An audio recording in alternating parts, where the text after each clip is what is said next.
Welcome in, McElroy and Cubelic in the morning. We are back, both in studio after a lengthy spring break, of which I believe I could use a vacation from. Is that possible? I think 2 weeks in a row is a lot. I feel like it's needed, though. Necessary. Not all vacations are created equal. No, they are not. Some require a lot of effort and bring a lot of fatigue. And as I tweeted out, there are two types of tired that will never be replicated for me. That is 2-a-days and Disney. And there's really nothing else that compares to it in life. So you can say newborn, you can say newborns, a couple other things. It's not. It is not the same. Not as bad. Not the same as those two, but it was fun. It was a fun week. We had a good time. Got UFL going again. Had to head straight up to DC. Obviously watched a lot of basketball. How was your trip? You guys went to the beach, got a little spring break in. Man, we had a blast. Did you get some airbrush T-shirts? Yeah, we had a guy on the beach next to us every day that was a big Cole Cubelic fan. One of your neighbors. He said for whatever reason there was like a lot of anger in the community when you were putting poop in people's deal. When they were leaving in my yard. No, it said that it was you the one that was doing it. Oh, yeah, well, that's... He said, I caught Cole putting poop in my trash can. Sure he did. He said, we're good friends with Cole. I was like, he has friends? First takeaway. Second takeaway was, what do you guys do? You guys like chew steel together? Watch Auburn football? What do y'all do? But he is a big fan of yours. Where do you draw the line on neighbor? During COVID, that's a great question because it all changed during COVID. Neighbors were just neighbors at that point. Then COVID happened. Like neighbor is house adjacent, like next to on either side, maybe behind. And then across the street, I'll probably give you maybe catty corner. Like we live on a corner. So like, catty corner, I'll give you neighbor. If you want to stretch it to 2-3 houses down. Okay. Like I wouldn't reference that as a neighbor. Like to me, neighbor is you live next door. Anyone that lives between you and G. Marcos isn't your neighbor, in my opinion. It's Edgewood. I mean, like everybody's your neighbor. Like, won't you be my neighbor? It's like Mr. Rogers. I'm the Mr. Rogers of that neighborhood. Like anyone within 2 or 3 streets of us is our neighbor. Okay, so he didn't live near me, really, is what you're saying. I don't know. He didn't give me his address. Hey, bud, I live at fill in the blank court. No, I didn't get that. Court. But I did visit with him for a while. His wife had a Homewood hat on, which got represent. Let's go. Yeah, they were big old Patriot fans. He went to Hoover though. Yeah, so he graduated with Corey Reamer. We had a lot of then you walk down the beach. You walk 15 feet in any direction. It's like, hey, what's up, man? It's like, oh my gosh, what's up, bud? It was really good, but it basically Birmingham went to the beach. Yeah, and I got a couple Mac and Cube shout outs at Disney. Heck yeah. Cat was like, wow. We're big in Orlando. We're in the kingdom. Dating back to our time doing XFL Orlando Viper games. Like, yeah, listen to you guys every day. I was like, oh yeah, what were they talking about this morning? Oh, you didn't listen this morning. Got it. Okay. Test failed. But either way, it was a good trip. Good to get some time off. Good to get some time with the family. We got a lot to get to today. Paul Finebaum with us in 10 minutes. Dane Bradshaw, SEC Network basketball analyst, with us at 8. Richard Hendricks, former Alabama basketball player, now with ESPN. Thanks to Pizza Pull's going to be with us at 9 o'clock this morning. He'll recap Alabama's season as Alabama goes down in the Elite Eight. 85-65 to Duke. Auburn advances in the Elite Eight over Michigan State, 70-64, to go to their second Final Four in school history. Bruce Pearl has led that program to both of those. First SEC loss in the NCAA tournament for Tom Izzo as well. Bruce Pearl hands Izzo that, and Auburn will go to the Final Four, and all 4 number 1 seeds for the second time ever, Greg. Second time in the history of the tournament will advance this year. So if you went chalk, you were right. And the tournament feels like it has been, I think you kind of said it before we actually started talking about it when the brackets first came out, that we all kind of felt like it was going to be chalky this tournament. And it has been that. And also some potential history that can be made by Houston as they advance over Tennessee. If the bracket falls the way that it could potentially, if Auburn were to beat Florida, Houston would become the only team in NCAA tournament history to defeat the highest seed possible in every potential game on their way to a national championship. So it has been a lot of chalk. And when you look at this Final Four with all 4 1 seeds, I'm talking about it a little bit last night with my wife, and I was just like, listen, we saw what happened in Auburn with Florida. Like, Auburn played Duke and lost at their place. Like, Auburn beat Houston. It's kind of weird that one team has played the other 3 teams that are in the Final Four. But no matter how this goes, whether it's Houston over Duke, Duke over Houston, Duke then takes down Florida or Auburn, whatever, whoever wins this national championship is going to earn it. And there will be no questions asked about the path on the way to it. Yeah, I mean, I don't know anyone that questions the path ever. It's to win 4 games in the tournament's hard to do. I don't care if you're playing 12 seeds in every round, which is obviously a mathematical impossibility. Doesn't matter. It's hard to win. There's a reason why some of the best to ever do it have 3 championships in their careers. I mean, it's hard to win 6 in a row. There's a reason why John Calipari, for all the success he had, he won 1 championship at Kentucky. Went to another and got a couple teams close, but it's hard to win. So it'll be fascinating to see how it all works out. The SEC with 2 in, which I think is intriguing. Man, it was looking really good for the SEC there for a little bit with Ole Miss in full control. And with Arkansas in full control, only to see it slip away there a couple nights back, Thursday night and Friday night. So a little disappointed to see how that wound up, because it could have very easily been 6 out of 8 the SEC teams in the Final Four or in the Elite 8. But all in all, man, I think the SEC should feel good about it. So all the SEC teams, what they had to run through in the regular season to get here, all what they had to do to get through the tournament to get here has been pretty amazing. Let's rewind just a little bit and kind of go back to what happened before the Elite 8 and look at the Sweet 16. We'll start with Alabama. And we hear in this tournament all the time that styles make fights. Matchups is what it's all about. Who you match up with and how that's going to look for you with what you do and how they handle it and how they manage it. Alabama goes out against BYU and puts up 113 points, 113 to 88, and shoots 51 threes in the game, knocks down 25, shot 53% from the floor, 49% from 3 on 51 attempts is unbelievable. It's the most threes ever hit in an NCAA tournament game.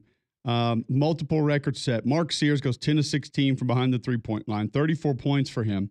Aiden Holloway, 6 of 13 from behind the 3-point line, 23 for him. When that game concluded, Greg, I don't think that there was an individual on earth that did not think Alabama was going to win a national championship. Oh, I don't know if I would go that far. I said if they play like that again, they'd be hard to beat. But considering that was the best 3-point performance in the history of the NCAA tournament by 4 3-pointers made, I felt like it was unlikely that was going to be repeated. Looking at just where Alabama had their flaws, I mean, it was to the highest degree of flawed performances on Saturday night. Thursday was incredible, absolutely incredible. So much fun to watch. Even when the game was close, it was just a track meet. I mean, just up and down the floor, both teams pushing the pace just in relentless fashion. It was amazing thing to consume as just a fan. But to see the performance on Saturday night was just, it's hard to kind of get over. Frankly, it's a tip of the cap to Duke for sure. Their length gave us all sorts of problems. But some of the flaws of this team from the very beginning were exposed in a big way. Poor shot selection, turnovers like crazy, inconsistent in passing things off defensively. A lot of frustrating moments about Saturday's performance that kind of erased the goodwill that Thursday night provided. Yeah, and quickly back to Thursday, you mentioned kind of BYU actually did put up a decent fight. I mean, if you'd have told BYU you were going to put up 88 on Alabama, you probably say, all right, we got a shot in that one.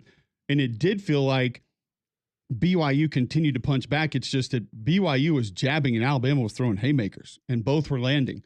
It was like BYU was trading 2s for 3s, and Nate Oates, you could tell, was just like, we're fine with this because we're making them. And like Richie Saunders was great for BYU in that game, but it just didn't matter because they were 2s. BYU outscored Alabama 50-16 in the paint. Normally you'd hear that and say, oh boy, we're in big trouble. Not when you knock down 25 threes. Then you fast forward to the Duke game and you see where matchups do become a big problem, where length, we hear about length all the time and how much difference it makes and guarding on the perimeter, things of that nature. And it was a massive advantage for Duke because they take down Bama 85-65. Bama shoots 35% from the floor, 8 of 32 from 3. Mark Sears, 2 of 12 1 of 5 from behind the 3-point line, 6 assists, 5 turnovers. It was tied for the fewest points in a tournament game in his career and the most turnovers he's had in his career. It's unfortunate that will be his last game in an Alabama uniform because he's done so much great for this program for a long time, Greg, and I don't think it's right for anybody to remember him with that performance. It was an unfortunate performance for him, came at a bad time, but came against a great team. And I struggle to say who the best team in the country is right now. I think you could just coin flip the 4 teams that are in it. I think at times Alabama was it also. But it's tough to say you lost to the best team in the country. We might find out that they are, but it was just a major matchup problem, like you said. And then some of the flaws that Alabama had shown, Duke was able to take real advantage of and make it a big problem for Alabama. Yeah. Well, what I say is the amount of shots that we took from 6 feet beyond the 3-point line because of their length. I mean, they were the amount of pressure they applied to the perimeter was brutal. But then their ability to recover, if you try to take it to the rim, was incredible. That's why they were perfectly fine. They were totally fine trading 2 for 3. That's fine. Hey, they can take their 3s. That's cool. We'll get our 2s, high percentage game. They can't make their 3s from where we're forcing them to shoot from. And then if they dribble drive, that's fine. We have enough length to contest the shot, and they're going to have to make some acrobatic, high off the backboard layup to try to get a bucket. To me, I don't think there was ever any chance of Alabama being able to create some things offensively against that group. Duke's amazing. That's the best team I've seen this year, probably from a defensive standpoint and just their length at every position.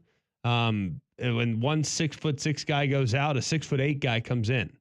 It's just nonstop and just pure relentless performance in being able to shut down any perimeter looks that you were trying to get. So Alabama's not an overly long team. That was clearly on display, and that was what gave us the most fits on Saturday night. But a frustrating finish to what was an incredible season. Like we and my boys were talking about this on Saturday night as we rounded around. We stood around the TV watching the game. Like, how can we ever be mad about an Elite Eight performance? It's one of the 3 best performances in the history of Alabama basketball in the tournament. Nate Oates has done things that no one ever thought was possible.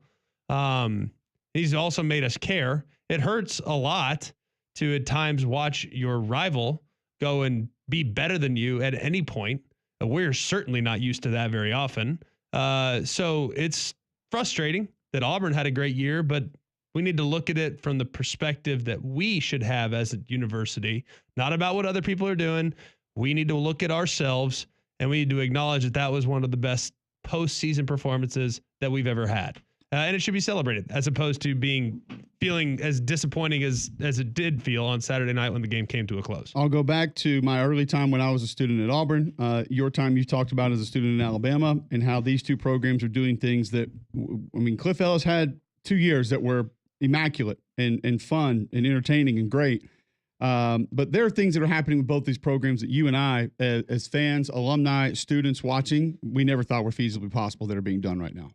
And so I agree with you. An Elite Eight run, we would have given a pinky for that multiple years that we've been paying attention to these two basketball programs. And now it almost feels like there's some disappointment there. And yeah, you want to get to the Final Four, you want to win a national championship, but it was a hell of a year nonetheless. This is Nate Oates. I'm being disappointed after that loss to Duke. Obviously, a tough night for us.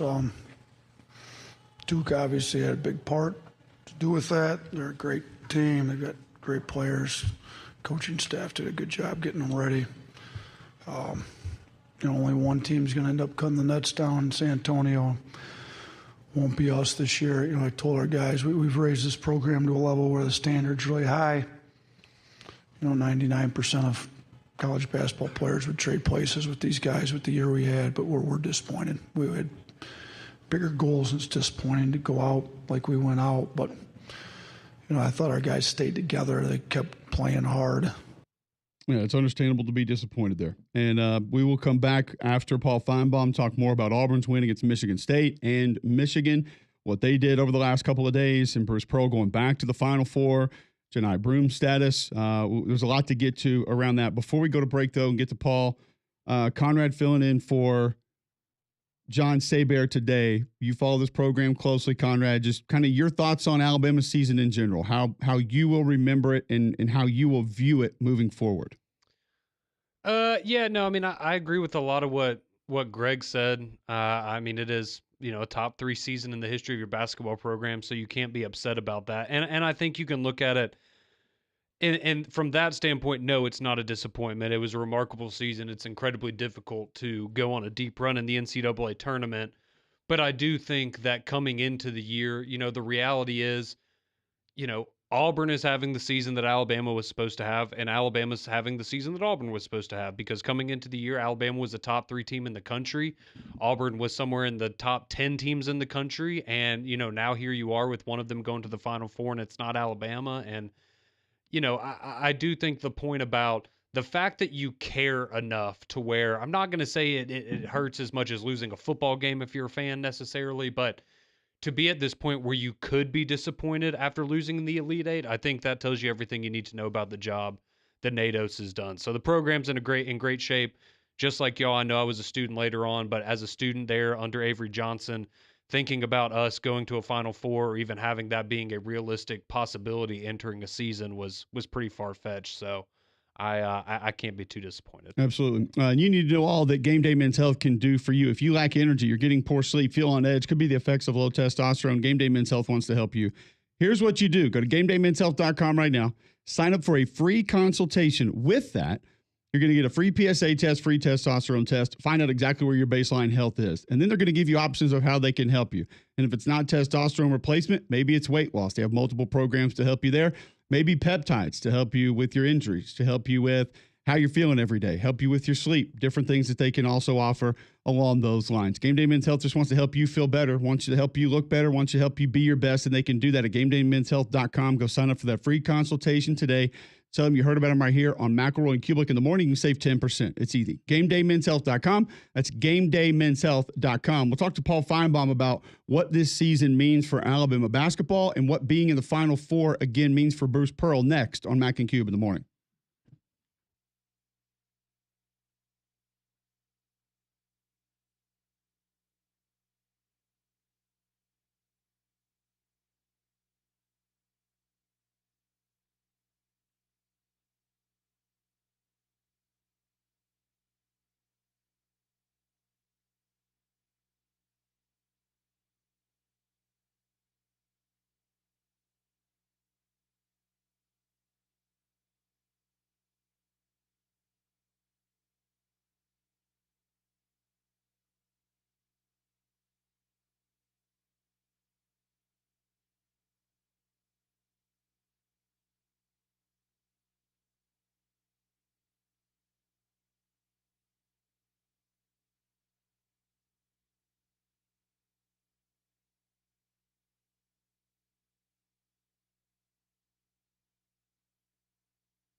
7:22 Monday, March 31st. This is March for one more day. Still kind of odd that March Madness concludes in April, but nonetheless. He joins us each and every Monday. You can hear him right here on WJOX, 2 to 6 p.m. weekdays. Also see him on the SEC Network. Thanks to Craneworks, it's Paul Finebaum.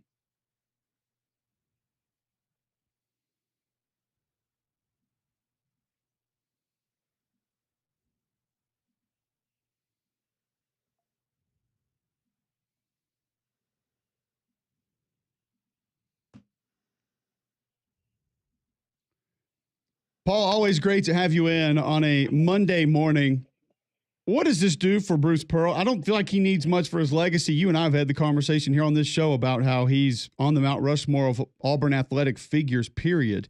Now he's back in another Final Four. What would a national championship do, and what does just being in the Final Four do for him? Well, I think getting there again really just is the cherry on top of the cake. Cole, he is one of the most important figures in the history of Auburn. He's done it from scratch too. He was incredibly damaged goods when the decision was made 11 years ago to bring him in. Our championship, of course, would enhance that, but I don't think it's even necessary. This is not exactly apples to apples when we're talking Alabama football or Auburn football. I mean, Auburn basketball was so far down, and his story is so remarkable. His personality is infectious, and a lot of coaches have been to one Final Four, and some of them are really not that memorable. Getting to two is significant. Winning a championship is even better. But to me, he doesn't need to do anything else. He's already cemented his place in Auburn history and, quite frankly, in SEC basketball history. Paul, what would you say about just the progress that's been made by the entire SEC before we get back to kind of some individual schools? And there was a point late on Friday night where I'm sitting there thinking, man, this could have very easily been 6 out of the final 8 teams left that could have been SEC had Arkansas and Ole Miss hung on. So what do you make of what we've seen so far from the SEC's progress? And do you feel like they have delivered on some lofty expectations coming into the postseason? The SEC has completely silenced the critics. I mean, they have not only silenced them, they have broken their jaw and emptied their mouth of teeth, Greg. What you said is so right, because it was that close. And I mean, it is such a remarkable achievement that 2 SEC schools have made it to the Final Four, but it almost seems like a letdown after what we have seen this basketball season and really during the last couple of days of the tournament. Because, I mean, there was a moment Saturday when I was thinking, you know what, they all might get there. But it's still great. Yeah, listen, Tennessee and Alabama, I'm sure both fan bases are full of angst this morning, wondering about what went wrong. But losing by however many points in an Elite Eight game, we all know the history of the Alabama and Auburn schools records, and getting to a Sweet 16 and past the Sweet 16 has always been such a rare thing. So I think it's been a remarkable year, and I still think it can get better. A championship a week from right now, we know an SEC team will be there. Would be the capper. Paul Finebaum joining us on the Higginbotham hotline. He's with us each week thanks to Craneworks. When you look at this Alabama season under Nate Oates, what they did obviously on Thursday, and then what happened against Duke to put them out of the tournament, how should this season be remembered? I think it should be remembered very well. I mean, with the problems for Nate Oates and this team is they're being compared to last year. But in many ways, they look better at times, at many times. But they just ran into some streaks of inconsistency, and it got them in a couple of games. It got them in the Auburn game in February. It got them once or twice, and it certainly really knocked them out on Saturday night. But I guess maybe I've been around Alabama basketball too long to be thinking of an Elite Eight season as anything other than a great success, although I think when you look at the expectations back in October and November, it probably feels a little bit hollow this morning, because this looked like a team very capable of winning the national championship. I think just from a Bama fan's perspective, Paul, and look, I was watching it on Saturday night. I think what was so demoralizing is that both last year and this year, you realize how wide the gap still is. As much progress as we've made, as good as we've gotten, in order to win the national championship, you have to beat the teams that are the equivalent of Duke and UConn. And we found out very quickly that gap is extremely wide. Can it be closed? And if so, how? Oh, it definitely can be closed because it takes the right players, and Alabama had the right players at times this year. They just weren't consistent enough. And I mean, to me, and I understand what you're grading that on is the highest possible curve. You're grading that on a national championship curve, which I frankly have never looked at Alabama basketball as how does Alabama basketball compare to Duke. But in this case, that's where we are, because I think you can't argue that Nate Oates is one of the 2 or 3 best coaches in America. But he just has to continue doing what he's doing. I don't think anything else really matters. If Alabama had been up against another team on Saturday night, there's a good chance they would have won. They just happened to be playing in what may be one of the best teams we have seen in a long time. I know from a Ken Palm status, this Duke team ranks better than UConn last year. They rank better than almost any team recently. So I think you just have to understand the circumstances. This is not Alabama losing to a good number 1 seed. They lost to an elite number 1 seed, which is very likely, probably already is, the favorite to win the national championship. Paul Finebaum joining us on the Higginbotham Hotline, thanks to our friends at Craneworks. When you look at this matchup, Florida, Auburn, protege and student, sort of, like how do you kind of look at who needs this the most, what this matchup means to either program to then go on and play for a national championship? Well, I mean, I think for Todd Golden, it probably happened a little bit faster than we expected. I mean, I remember interviewing him in Gainesville back in September, and we were still doing the are you old enough to be carded joke. I mean, because he looks so young, and I mean every Todd Golden interview until now has started with your age, playing in Israel, and being a protege of Bruce Pearl. That's all over now. He's done what is really expected of a Florida basketball coach, but just hasn't happened in 10 years since Billy Donovan was there. So now we can quit worrying about everything being Billy Donovan-esque. I mean, this guy is an amazing coach. I like Auburn by a hair in this game. Cole, I've just felt really good about Auburn all year, even when it looked like Auburn was taking a dive a little bit. Bruce Pearl has managed to bring them back, and I think what we saw from Janai Broome on Sunday was remarkable. I mean, everybody was holding their breath collectively, and he came back in, and it seems like he's okay. I hope he is. And I just think a little more experience on that team. Although Walter Clayton is one of the best players I've seen in the SEC in a generation. Yeah. They're amazing. I absolutely love Florida. Florida Duke, to me, feel like they're a cut above. I think Auburn can get there if they put 40 minutes together, but we seldom see that from Auburn. It seems like there's 5 minutes every game that's just you're left kind of scratching your heads from time to time. Paul, a lot of kind of scuttlebutt going on amongst administrators about the perceived advantage that the Big East is going to have moving forward after this year. People are already starting to be very concerned about the fact that $20 million because of the House settlement is going to go out to student athletes, and the SEC schools are going to give 75% of that $20 million to their football programs, whereas college basketball, men's basketball will get a small percentage, women's basketball will get a really, really small percentage, then followed a little bit by baseball. Everyone else will get next to nothing. In the Big East, all they have to do is pay basketball, and people in the big conferences for football are starting to get very concerned about that. Should they be concerned, Paul? Yes, they should, because money is dictating everything right now. I mean, it's pretty simple math. If you've got a number one 5-star who's looking at UConn or Alabama, and the money is considerably better, the schools are pretty comparable when it comes to basketball. I don't think that's hard to figure out. I don't have an answer on this Monday morning at the end of March, but I feel like with a number of meetings, I mean, we're into the meeting season, Greg, as you know. Somehow they've got to figure this out. And I know that sounds like a cliche, but it's a reality.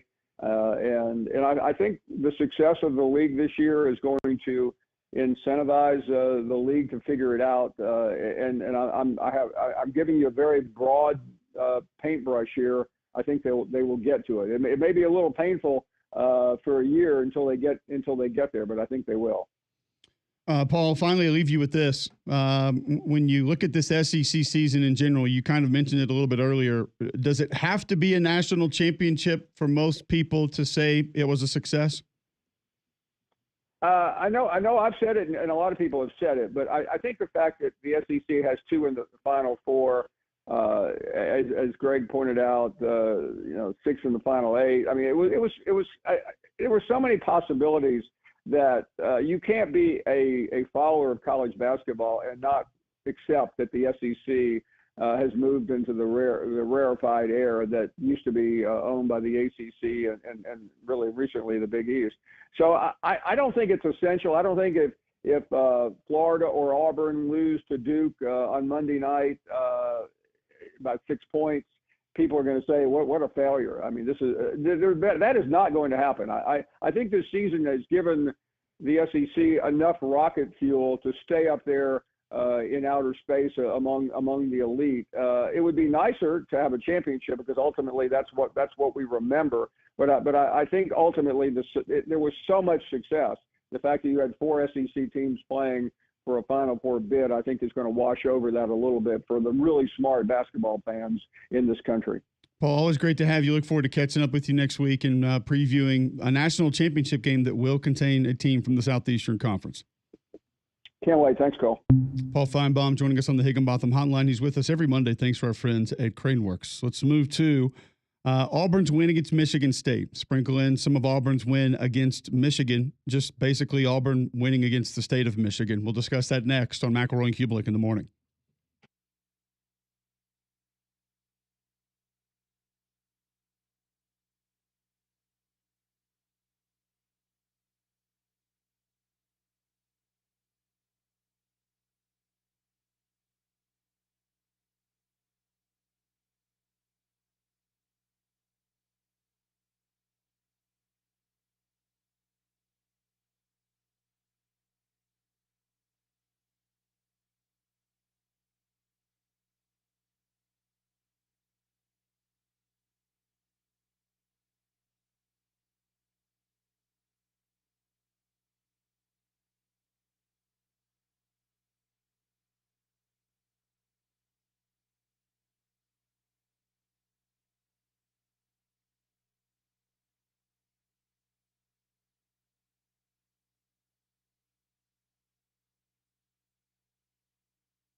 All right, now you have a chance to get into the show because we have Dane Bradshaw at 8. Nothing really leading up to that other than our conversation on Auburn taking down Michigan, then taking down Michigan State to get to the Final Four.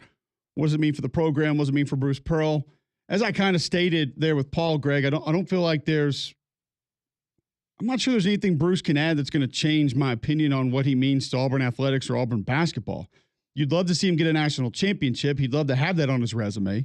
I think if you went with the coaches that are in it, Golden, Sampson, Pearl, and Shire, maybe it would mean the most for him. I mean, obviously, Golden and Shire got a long way to go. So I think you kind of take them out and you would debate Sampson and Pearl of who needs it the most, who it means the most to, who it does the most for.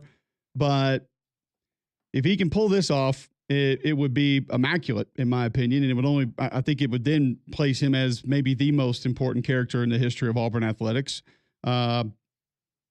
I don't know if he has to have it, though, or if he needs it per se, just because he's done so much that has never been done in this program's history already. Well, I don't think I'd go as far as say he needs it.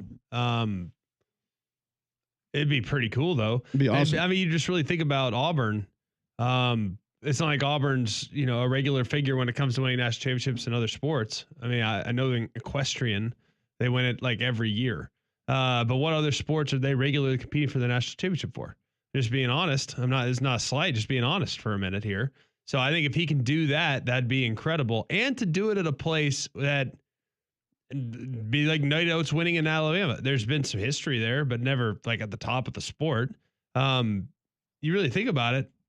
Winning a national championship at Florida, winning a national championship at Duke, super impressive. Shire, Golden, they might very well get those done. We've seen it happen. Never seen Auburn get close to winning a national championship with anyone other than Bruce Pearl. So I think that takes it to a whole new level. Knowing the job he's at, I think it'd be the equivalent of winning a national championship in football at Virginia.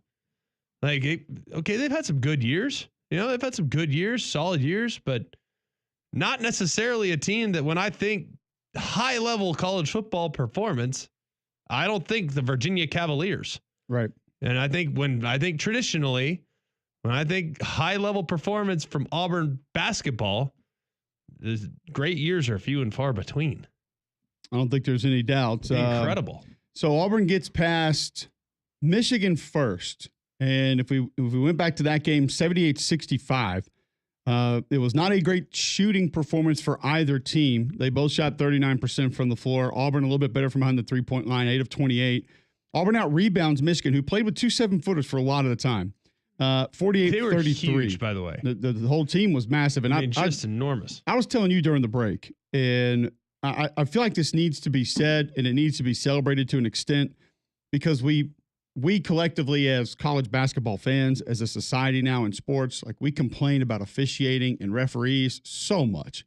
The way that this tournament has been officiated, I believe, deserves some credit. Specifically this game, and I'll even fast forward to the Michigan State-Auburn game. And I haven't watched every game start to finish, but I also have not left a game in this tournament thinking officiating decided that game or the officials controlled that game. And we say that a lot during the regular season. They let those teams play. Auburn and Michigan was like a UFC fight. I mean, it was like a Royal Rumble. I mean, guys were knocking each other down. They were crawling over each other's backs for rebound. There were blocks that were knocking guys down. And it felt like the first half, they didn't call a damn thing. And I loved every second of it. I kept sitting there thinking, I don't care if Auburn wins or loses this game. This is the way they should be called. But Auburn does find a way to win it. A couple of big threes late from Denver Jones. He goes for 20 points. And the story coming out of that one, and I will give you credit, because when we talked about what we thought was going to happen in this tournament, you said it right here on this show. You said if Tahad Pettiford plays to his level of what he's capable of and gives Auburn his most, then Auburn can win a national championship. And he's been good in every game leading up to that one. He was great in this game. 7 of 14 from the floor, 2 of 7 from behind the three-point line, 20 points. But it was really the 3 possessions, I think, out of 4. One, he gets the mismatch, I believe, on Wolf and just blows past him to the rim. I mean, just like so how fast was that? Just lightning fast. I mean, it's like I showed it to because Judge was asleep, and I showed it to him the next day. I'm like, you have to appreciate how he goes from behind the 3-point line to in front of the free throw line, like literally in one frame of the camera. Like when you rewound it, it was like boom, boom. You couldn't get him in between. And then he has this sort of fumble the ball, step away 3, and then the spin fade away, got fouled, they and one. It's like those 3, I think it was 3 out of 4 possessions. He changed the game. And I think he changed the way for a lot of people how this Auburn team is viewed with what he can add, who haven't seen him play a lot this year. And then you got a little bit of him, not to that extent against Michigan State. He goes for 10 points, 4 of 12, 2 of 6 from behind 3, had some timely plays, but they needed him because they were in a little bit of foul trouble and they needed him defensively. And he did not let Bruce Pearl down defensively against Michigan State. He had a couple lags early in the season, but he has been what you talked about. When he plays this way, he gives Auburn a real chance to go win a national title.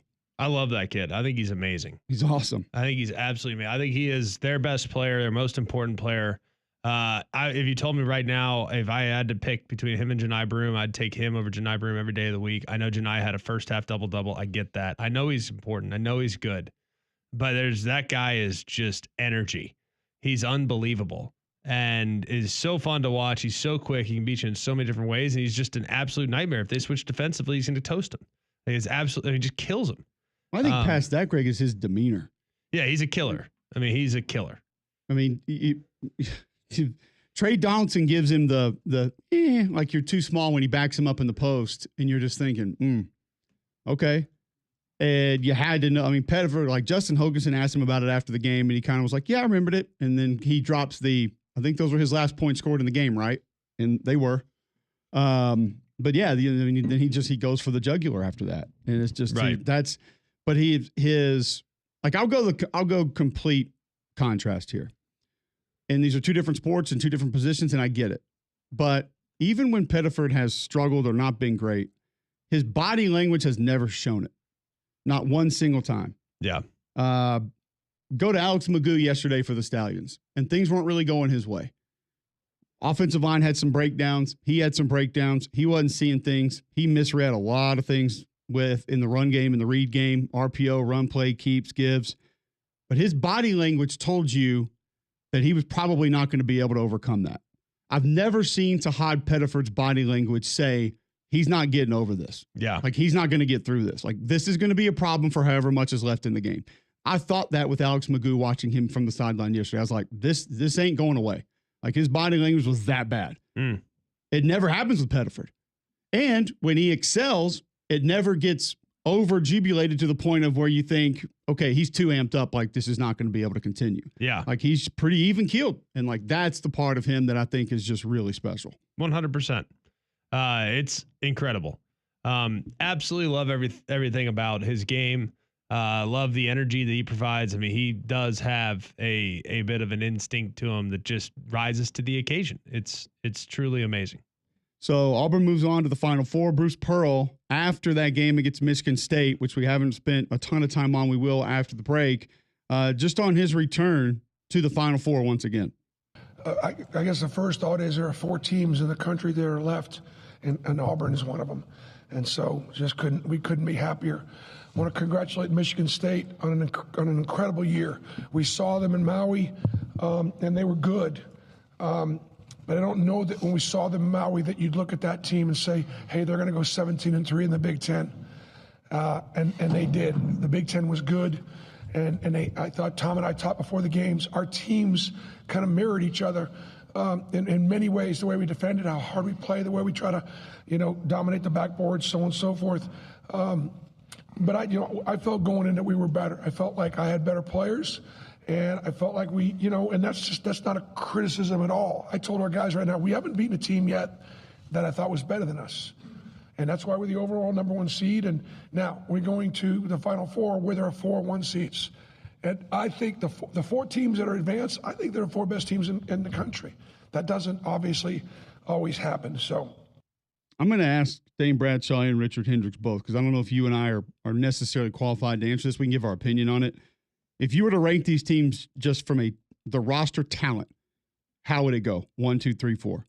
Because in line with what Bruce Pearl is saying there, I think there are a lot of people that would have Auburn 4. If you're just ranking the talent. Now, that has nothing to do with team, character, chemistry, how you play, effort. But if we're going are we going pro talent or are we going? Yeah, college basketball talent, like ability, like God-given ability as a basketball player. Who has the most top to bottom?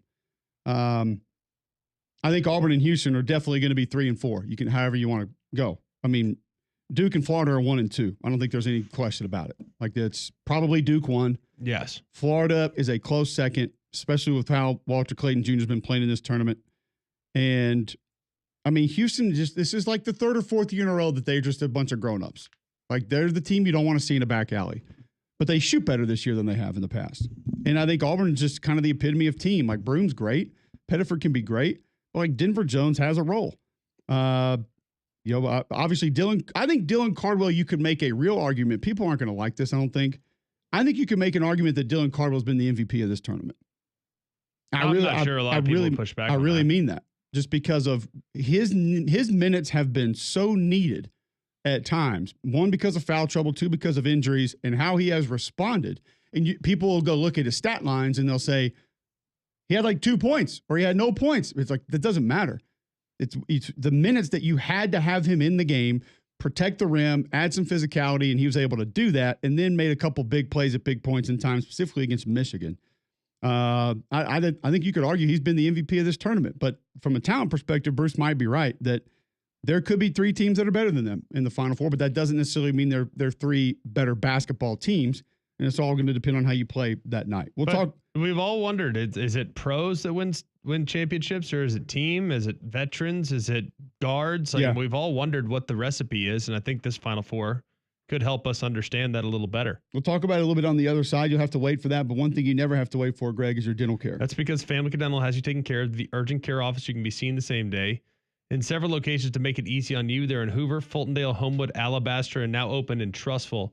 Go and make an appointment. You can get in today. You can get in on Thursday, Friday, Saturday. Whether it's routine cleaning or an emergency appointment, go and see Family Care Dental today by calling them at 874-9605. That's 874-9605. All right, we'll discuss more of Auburn and Michigan State when we come back next on Mac and Cube in the morning.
All right, welcome back in. McElroy and Cubelic in the morning, 7:55. Head to break here shortly, but this run for Auburn, game against Michigan State, Greg, Janai Broome goes 25 points, 10 of 13 from the floor, 2 of 2 from 3, 14 rebounds, had a steal, had a block, had 2 assists.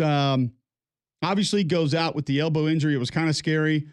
And is it elbow or shoulder? I think it was. Well, he's had a shoulder issue all year. I know he's had the shoulder. It's been the right shoulder. Well, so like he hyperextended that elbow. You saw when he landed. Yeah, I did. But I didn't know if it was like an extension of the actual shoulder itself. Like it's just been I know it's been a nagging injury. I just don't know how much. Yeah, he spent a lot of time on the floor holding that elbow. I think that's what it was. He also couldn't raise it up at the end. He like kept it down to the side, which made me think it was a shoulder. Maybe aggravated the shoulder. I don't know. But I've had that hyperextension of the elbow, and we were talking, Harry and I were talking about it after our game on the way to the airport, and I was like, it scares you more than anything else. It doesn't feel good, but it also it scares the hell out of you when it happens. And when those x-rays came back negative, because you saw him walking off the court, and the guys calling the game said it, like he mouthed, "I'm done." You saw him say it. And I know how that feels when you do that. He probably felt like he was done, but then he was able to come back and obviously hit the three. It was just unbelievable. How that went down and how things played out, but more of the importance of minutes by guys like Cardwell, Chaney Johnson. You had to have them at that point, and they stepped up until he got back. We'll talk about it more with Dane Bradshaw of the SEC Network, who gives us his take on this NCAA tournament and the Final Four moving forward next on Mac and Cube in the morning.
Hour number 2, 8 a.m., Monday, March 31st. McElroy and Cubelic in the morning, both back in studio from spring break.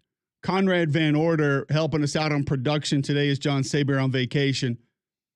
And we're going to go back to the Higginbotham hotline. Continue talking NCAA tournament. We'll allow you to get in after that on the phone lines, read some tweets that are coming in. But we got Dane Bradshaw from the SEC Network. Want to welcome him into the show now to discuss the Final Four. And Dane, we were talking before we went to our last break. If you were to take the Final Four and rank them just based on talent, overall ability, ceiling as basketball players, where do Florida and Auburn come in on that list? Where do these teams rank 1 through 4 if you're just talking about God-given ability of what they can be as basketball players from a roster perspective?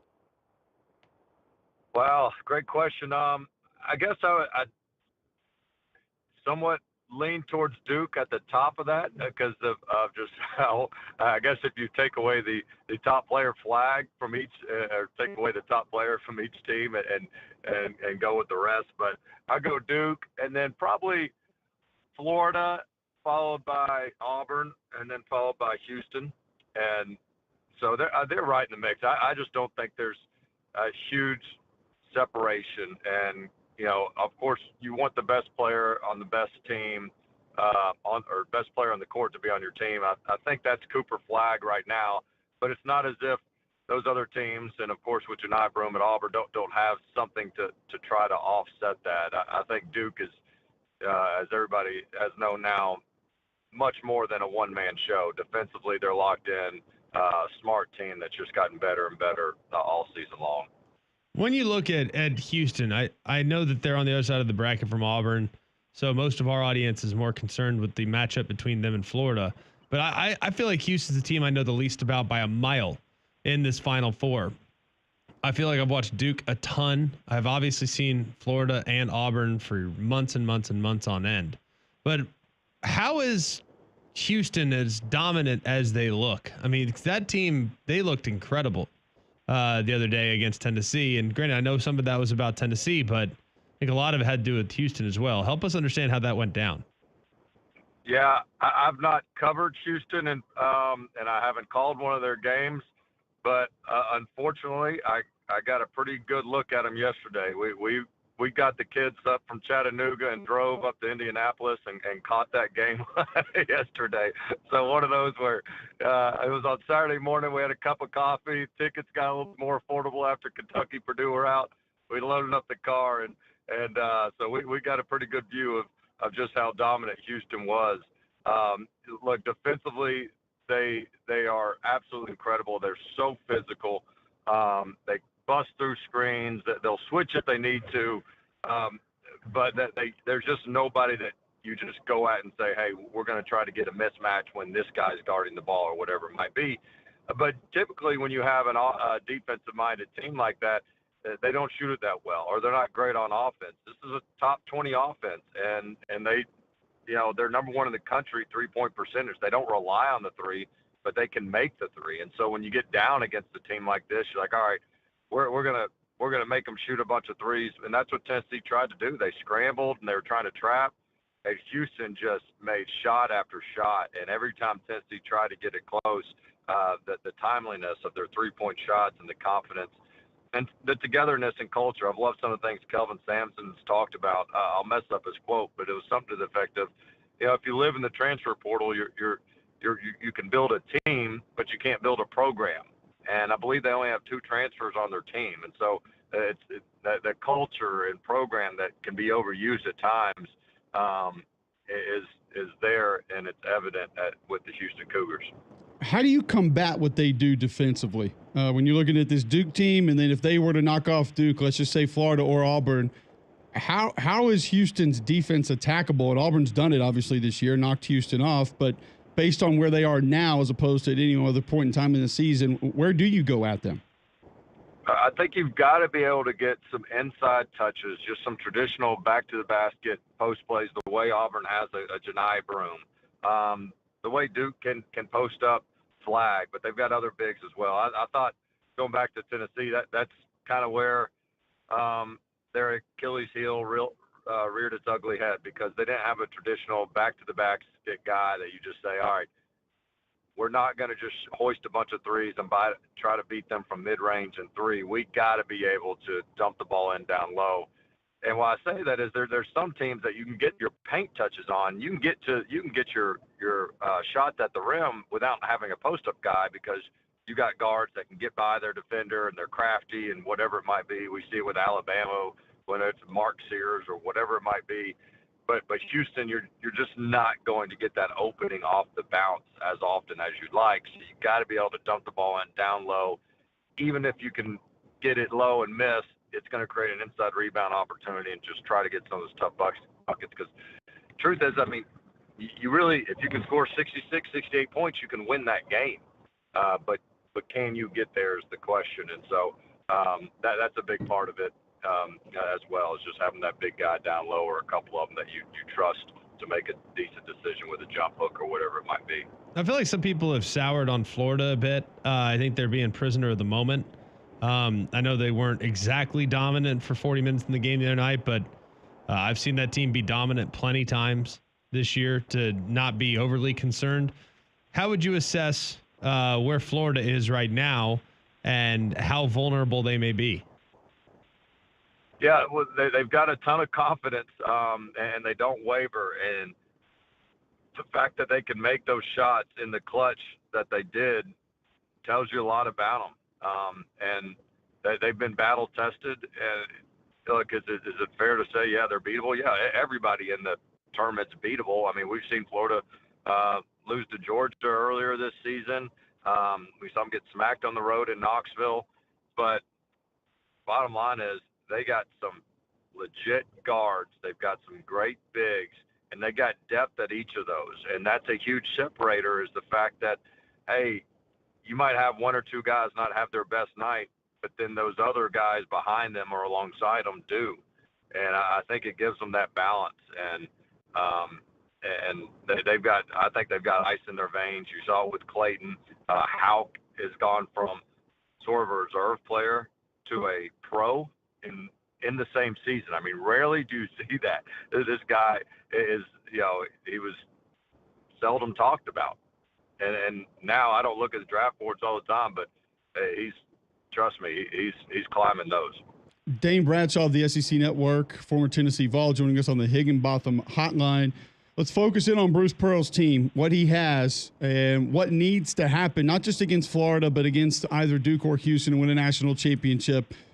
What needs to happen on the floor? Maybe who's most important, who needs to be most important in their individual role for this Auburn basketball team? Yeah, it's got to be gang rebounding. I don't think it can't be Janai Broome get you 15 rebounds. It's got to be tons of, guards to guys coming off the bench. Get me 5 rebounds apiece because you go back to when they lost to Texas A&M, and Bruce Pearl said pretty blatantly, hey, the book's out on us right now. You can beat us up down low. Florida did it to us. A&M did it to us. And so that's where, I think they're ready to accept that challenge in the rematch. Easier said than done, though, because you got to have that great effort. But Florida is just so big and physical down low that even great effort. I saw Tennessee yesterday against Houston. They would box out sometimes, but they're not calling over the back the way you would like them to in junior high and all that. Like teams just keep the ball alive by simply not fouling you over the back. They reach one hand over the top of your head and just tap it and just create a loose ball situation. And I think that's where you not only got to win that box out battle, but Bruce Pearl, he would always use the phrase rebound down. The guards got to rebound down. That means you got to go in there and you've got to you can't just watch Janai Broome battle for a board. You got to come in over the top and try to help him get that in a sort of a 2-on-1 situation on the glass. That's where the game's going to be won or lost. Do you feel like there is an edge for any of these 4 teams in regards to coaching? You have 2 guys that are clearly highly proven with John Shire and Golden. Amazing what they've done in a relatively short period of time. Kelvin Sampson's been around forever. Bruce Pearl's been around forever. Both have had tons of success. Do you feel like there's an edge in favor of one coach with all the 4 remaining? I really don't. I think they're all so talented, and even the ones that maybe are less experienced, when you go back to y'all's first question about the most talented, I would argue Duke and Florida probably have the most talent on the court. So that helps with maybe less experience on the head coaching side. But it's really I can't give an edge to any of those. You'd like to think if you're an Auburn fan that you've been there before, you understand it, but and the familiarity with the opponent. But I do think what's really interesting is how Kelvin Sampson and Bruce Pearl just have not gotten stagnant through their careers. They've stuck to their identity as coaches. There's a lot of the same things they've been doing for years, but they've adapted, they've evolved, they do it in different ways. And, what Bruce Pearl and that staff are doing offensively, I mean, they run some of the best sets. Oftentimes, I like to think I'm pretty good at seeing things in the moment, but I got to pause and rewind a lot of times on Auburn stuff. But wait, how the heck did that guy get from here to there? And they've got all this different action. And then on one side of the court, they'll have, window dressing stuff that just keeps the defense occupied. He and that staff have just done an amazing job on the offensive end. And I mean, I think I asked Bruce Pearl earlier this season, I said, what percentage of the time are you play calling? He didn't have a number, but he just said a lot. I mean, as much as I can. That he is, when he's shouting so much as they get a defensive rebound, he's typically shouting a play call. Some coaches say, hey, I'm best when I'm not calling plays, letting them free flow, but they call so many good sets and they get these guys in such great position to shoot where they expect to get the ball. And Janai Broome on that right block to go over his right shoulder, stuff like that is just really just at the top of the class. How do they? I've heard multiple people. I've talked to guys that have played college basketball like you. I've talked to guys that have played for Bruce, and I've talked to guys that cover it, watch it, that understand it in a totally different way than Greg and I or most people listening right now do. You would be in that category. What makes him so good coming out of breaks? What makes him so good on the inbounds plays that I hear people rave about over and over and over again? Is it just that they're all different? Is it just that it's never the same, or just that they work? Like, what is so unique and makes them so successful off timeouts? Well, I think it starts with the work ethic. I mean, that's where a lot of the time is spent. Yes, player development, they've got a great balance there where they've got the player development side, but the X's and O's, I mean, you play call a ton, and a big majority of your practices are play call review. Because the SEC was so tough this year, I bet Bruce Pearl, probably not alone, would tell you, hey, our practices were lighter physically than they've been in years past, but mentally it was a ton of those play call reviews, and hey, we're going to run this play, and this time we're going to do it with a slip screen that they hadn't seen before all season long. So it's just, and what Bruce will do, he's like, look, if I had the other team's roster and I was the other team's coach, how would I defend us going into this game? That's the first thing he starts with. And then it's, all right, if that's what I would do if I were them, let's counter off of that. And, you steal 6 to 8 points a game off some of those wrinkles. But I think the big thing to further answer it, as a player, you're not sitting there in the huddle like, I've never seen this play before. I have no idea what's going on. It's usually, hey, this is the same thing we normally do on this play, except this is happening differently, this one little wrinkle. And the other teams, they've scouted well. And so you got to respect the opponent and know that you can't just go with something that they've seen all season long. Dane, we appreciate the time, man. Do you have a pick, a feel for at least the SEC side of this Final Four and then maybe a national champion? It's tough because Florida handed Auburn that loss on their home court, but for some reason I think Auburn gets the best of Florida in the rematch and sees Duke in the finals. There you go. All right, Dane, appreciate the time. Always good catching up with you, and sorry about you making the trip in person for that one yesterday, but hope to catch up soon. All right, thanks, guys. See ya. Dane Bradshaw, the SEC Network, joining us on the Higginbotham Hotline, discussing Kelvin Sampson, Bruce Pearl, this Final Four, how it looks, how it's going to shape up. We'll give you our thoughts on it, kind of historically where we stand with what it is right now when we come back next on Mac and Cube in the morning. But first, I'll tell you about our friends, Gusty Goulas and the Gusty Goulas Group. If you're looking for a new home in Central Alabama, Gusty Ghouls can help you. Why? Well, they help 3,000 other home buyers and sellers in the Birmingham area. They have been recognized both nationally and locally as Greater Birmingham, Alabama's #1 team in homes sold. Over 835-star Google reviews, brokered by eXp Realty. Gusty invests thousands of dollars in the latest tools to help you either get rid of your home or get you into a new home. So if you're looking for that dream home, or you want to know what your home is worth, go to GustyGhoulsGroup.com today or call 205-542-1996 and start packing. We'll discuss this Final Four, how it looks, how it lays out next right here on Mac and Cube in the morning.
All right, welcome back in. McElroy and Cubelic in the morning, 8:19, Monday, March 31st. Talking Final Four.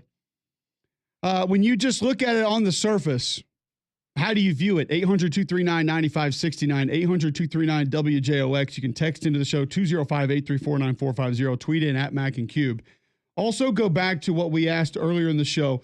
How will you remember this season for Alabama basketball? As Greg stated, easy for people to be frustrated or disappointed, but also you should look at it as the success that came with it and how special it was compared to a lot of other seasons that this was not the expectation or this was not the reality of what it maybe could be. there is a reality of a lot of flu still going around. Not to mention pollen is friggin' taking over. By the way, I didn't know they had a pollen issue in D.C. But yesterday I'm sitting there I'm looking at my monitor on the sideline. I'm like wiping the pollen off my monitor in D.C. I'm like, all right, I thought this was like a Southeast Must have thing. been the grass field. I thought this was like a Southeast thing, but yeah, pollen everywhere. But right now, pollen is taking over here, especially in Birmingham. My truck's been yellow about every day for the last 2 weeks.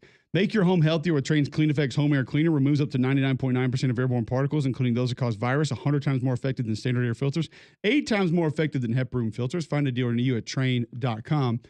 A couple folks chiming in just on this Alabama season. H2O Snake tweets in, this was a great season for Alabama basketball. I was at Alabama 85-88. Just making the tournament was considered a very successful season. Elite Eight is amazing achievement. Congrats, Bama basketball, which I think is probably the way that it should be viewed 100% by a lot of people. That's the way I view it.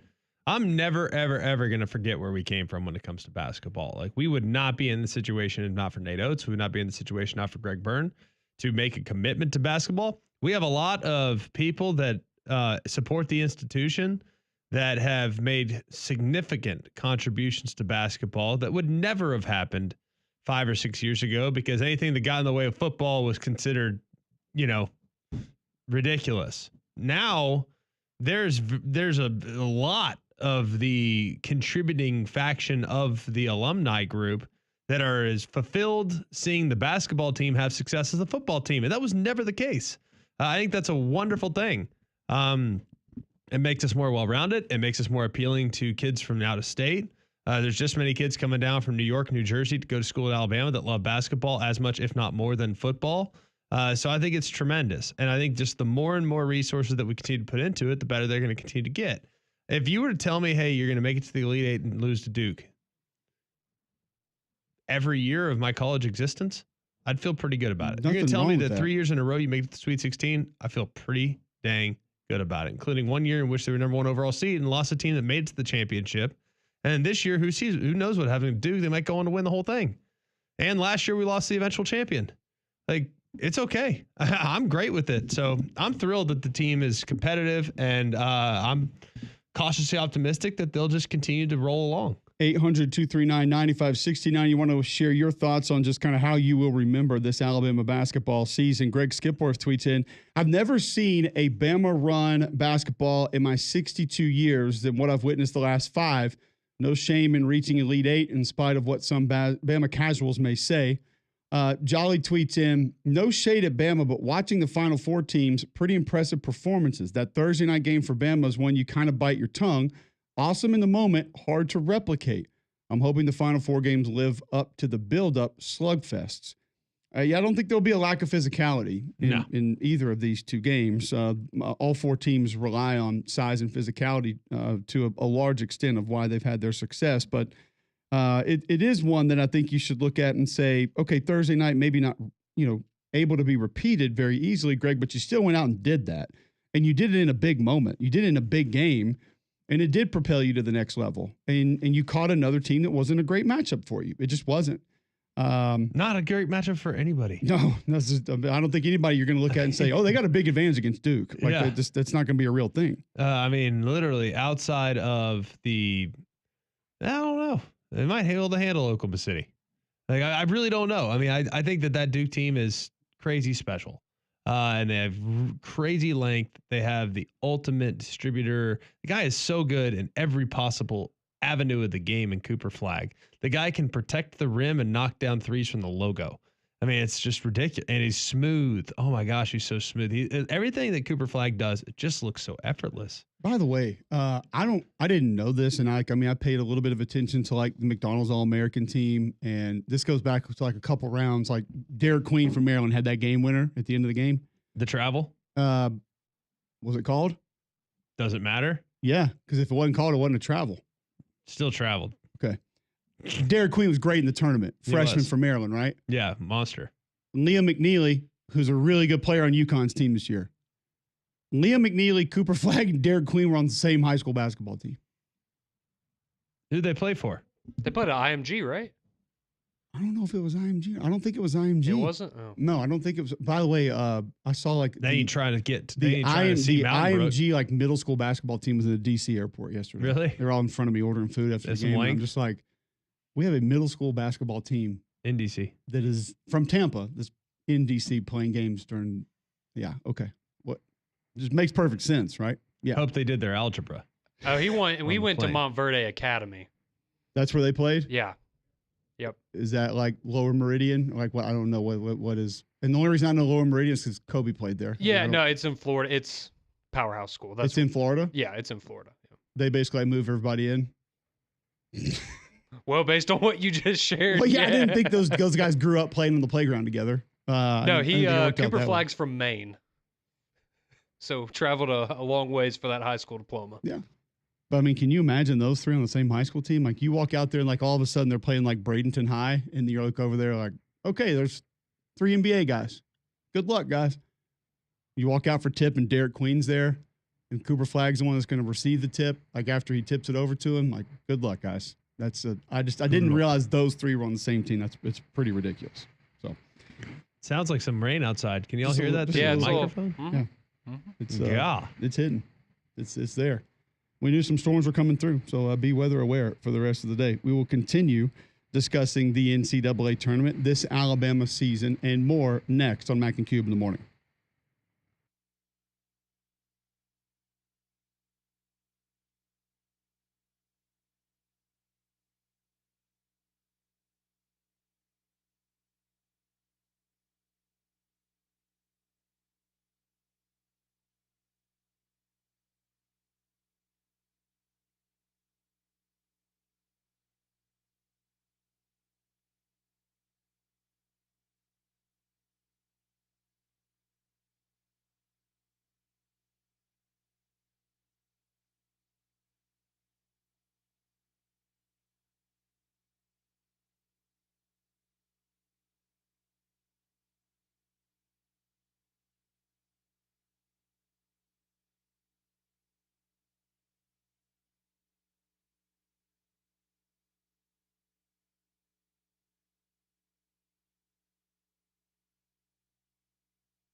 Your thoughts on Auburn back in the Final Four, Alabama's basketball season, how it will be remembered. One thing that we have not spent a lot of time on is Janai Broome in this Michigan State game. 800-239-9569, 800-239-WJOX. Broome had an amazing first half. Finished the game 25 points, 10 of 13 from the floor, 2 of 2 from the three-point line, 14 boards, had a steal, had a block, had 2 assists in just 29 minutes. He is now tied with 5 tournament double-doubles, most ever by a player from the Southeastern Conference.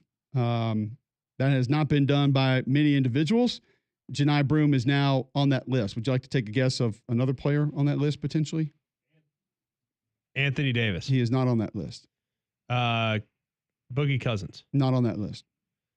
Shaquille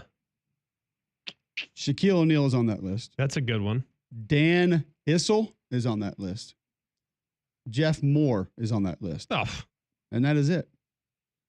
That is all. Who did Dan Issel played for? I know Jeff Moore played at Auburn. I know Shaquille O'Neal played at Louisiana State. He did play at LSU. That's right. Dan Issel played. Good on you, Greg. Yes. I have no idea. Where did old Dan play? Dan ISS. Kentucky, 67-70. Oh, they were good back then. He was drafted in the 8th round of the NBA draft. He's from. I'm sure he played at Montverde Academy too in high school. Yeah. He's from Batavia, Illinois. Yeah, Bratislava, Illinois. He also played for the Kentucky Colonels and the Denver Nuggets. ABA champion in 75. There you go. Got his jersey in the rafters at Rupp. In his rookie year, he led the ABA in scoring with 29.9 points per game. Played for Coach Don Vandersnick. I could have read all that and told you that he grew up and played all those in Germany, and you'd probably had no problem with it. Yes. Just people would have just kept driving with the windshield wipers on and said, yep. Oh, he's playing for the Colonels and 70s. There's no way that kid's 18. He got held back for sure if he was in college. He looks old. Yeah. Big Dan. So that's all. But this is how it sounded. Janai Broome lands awkwardly after going up for a rebound. It looked as though the elbow hyperextended, goes out of the game, and this is how the broadcast sounded as he came back out from the Auburn locker room. Running 51, Janai Broome is making his way back onto the court to sit on the bench with his teammates, or is he going to say that he's going back in? He is! Wow. Gotta wait. He's got to wait for the call for free throw. So a lot of drama interrupted by a free throw attempt there. Timing just a little bit off, but nonetheless, Broome comes back into the game, and then on the ensuing offensive possession, this happens. Off the deflection, keep it moving for Kelly. Back for Broome. Got three! Wow. A miracle in Atlanta. Oh. So Janai Broome, Greg, we've seen that, not to this extent, but we've seen him play through shoulder, ankle, now elbow injuries. He's been so important to this Auburn basketball team, but a pretty cool moment there just to see him. Like I said, I've had a similar injury, and it's scary. It feels like it's really bad. Once he found out that there was no structural damage, able to go back out and come into the game and hit that three for this Auburn basketball team, injected so much life into him. And you give the other players on that roster credit for being able to hang on to that lead in his absence. One of the reasons I talked about Cardwell maybe being the MVP of this team, but just a ton of emotions, a ton of momentum swings there for Auburn in the second half. Yeah. I mean, really an entertaining game, all things considered. And I think the pull away was pretty remarkable. And then to see the pull away that they had the game before with, I think it was a 20-2 run against Michigan. Thereabouts. It was close to that. Something like that. It was like a lot to a little. Michigan had to have gone 6 minutes without scoring a basket. So they've been able to flip that switch all year long. I don't know what it is that kind of requires that switch to be flipped, but when it does, it's all she wrote. They're like a freight train. At that point, you can't stop them. So if they can do that against Florida from start to finish, I feel real positive about possibility of them making a run and beating them. Beating a team that got them good the last time around. But do you think it'll be tricky if they don't have that sustained level of effort for an extended period of time? Yeah, it's going to be tricky no matter what because Florida's that good. I'm actually surprised at some of the confidence that I have heard from different people. Dane Bradshaw was one of them. A little bit earlier on the show, Paul Finebaum, another, both picked Auburn right now, right out of the gate. And it was, you brought it up a little bit earlier, but I got to take a break here quickly because Alex Page tweets into the show, Asa Newell was on that basketball team also. Golly. If you don't know Asa Newell, he averaged 15 and 7 for Georgia this year. Okay, so maybe 4 NBA guys when you walk out on the court. Yeah. Good luck, guys. Okay. Like Plant High School rolls out there, and all of a sudden you got 4 NBA guys taking the floor. Good luck. But nonetheless, you kind of talked about, a couple of teams that were in position to win and couldn't finish it off from the SEC. Florida kind of in that opposite spot there. About 5.5 minutes left in that game, they were done. It felt like Texas Tech was in total control of that game. And Florida gets a couple of big buckets, gets it under double digits, and then they go find a way to win. So like you said, some people kind of sleeping on them, forgetting about them because maybe they didn't have the dominant wins. But do you care? No. Survive and advance. That's the name of the game here. Right. How many teams had scares in rounds 1 or 2 and go on to the Final Four to win a national championship? It happens every year. So I don't care how any of them look before you get here. It's literally survive and advance. That's all it is. And so we know what this team's capable of. They have as good a guard play as anybody left, maybe better. They have size that can counter what just about anybody else is going to throw on the floor. They can be physical. They got vets. So yeah, it's a super dangerous team. And by the way, you're playing a coach that knows your guy as good as anybody. So it's hard to have a ton of confidence with this matchup, in my opinion. And I'm a little bit surprised, honestly, that a lot of people do. I'm not sure. I look at it too. And I'll be curious to kind of get your take on it. How would you assess, and I know, look, you referenced the Florida performance against Texas Tech and how it was relatively underwhelming. Texas Tech's a bunch of bulldogs. Oh, no, not underwhelming, just that they were left for dead. Yes. And then came back with under 5 minutes left from double digits down and found a way to win that game. It just, I think people you got to give them credit for winning that way also. I think to an extent, I still think that more people freak out if you don't go out and beat a team by 30 than if you show guts and somehow flip the switch and find a way to win. And I think it's you and I as players, I know how hard it is to come back when you're left for dead with your game and your season and your life on the line. Like, I know how hard that is. On the other side, I think people look, well, they didn't have full control. And Texas Tech was left for dead against Ole Miss. So if Ole Miss can beat Texas Tech and Texas Tech barely wins that game, and how the heck did Florida barely beat Texas Tech? Florida's much better than Ole Miss. I think people do the transitive property, and that's a tricky thing for people to get over, or whatever the circumstances are, right? So long story short, I look at it and I think Florida is excellent. Really, really good. Then again, I think they're gettable. But then again, I think they might have the highest ceiling outside of Duke in the entire tournament.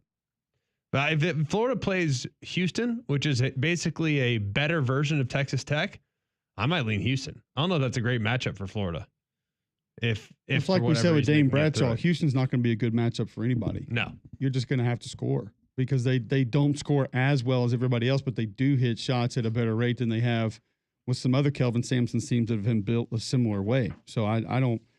It's hard to sit here and take any of these teams. What's the recipe to knock off Auburn? And like you brought it up earlier, these lags that Auburn seemingly has had in multiple games leading up to this.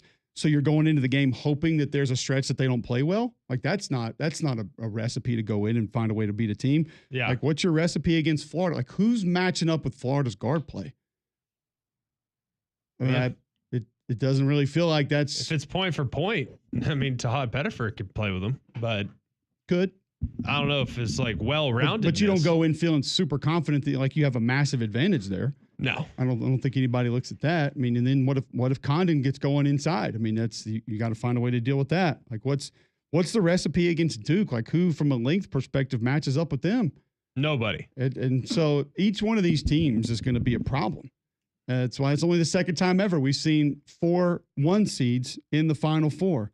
And the matchup's going to be intriguing. It'll start Saturday, 5:09 on CBS. You'll get number 1 seed Florida, 34-4, against number 1 seed Auburn, 32-5. And then at 7:49 on CBS, you'll get number 1 seed Houston, 34-4, against number 1 seed Duke, 35-3. And just wild to think about. Duke beat Auburn, Auburn beat Houston, Florida beat Auburn, all in this Final Four together. Like, we've seen some of these matchups, but this, of course, will be in a different arena, in a different venue, with different crowd, and at different points in time in the season. So some of that makes a big difference. Some of that makes no difference whatsoever.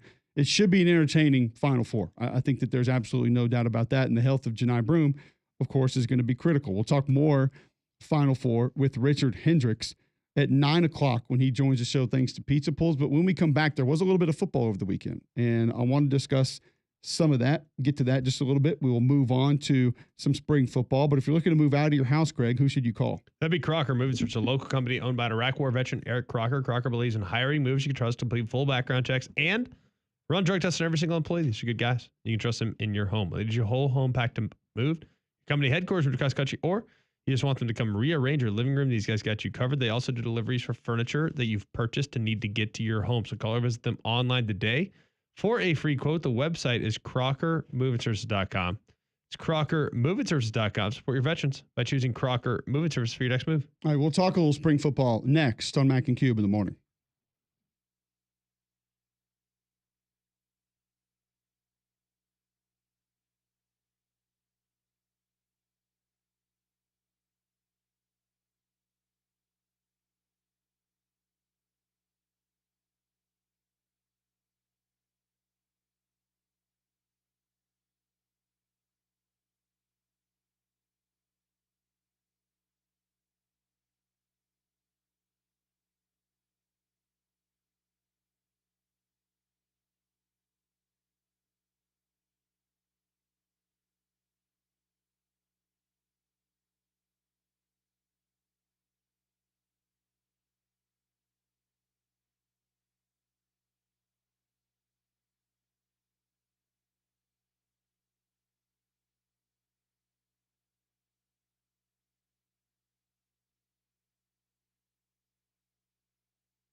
Welcome back in. McElroy and Cubelic in the morning.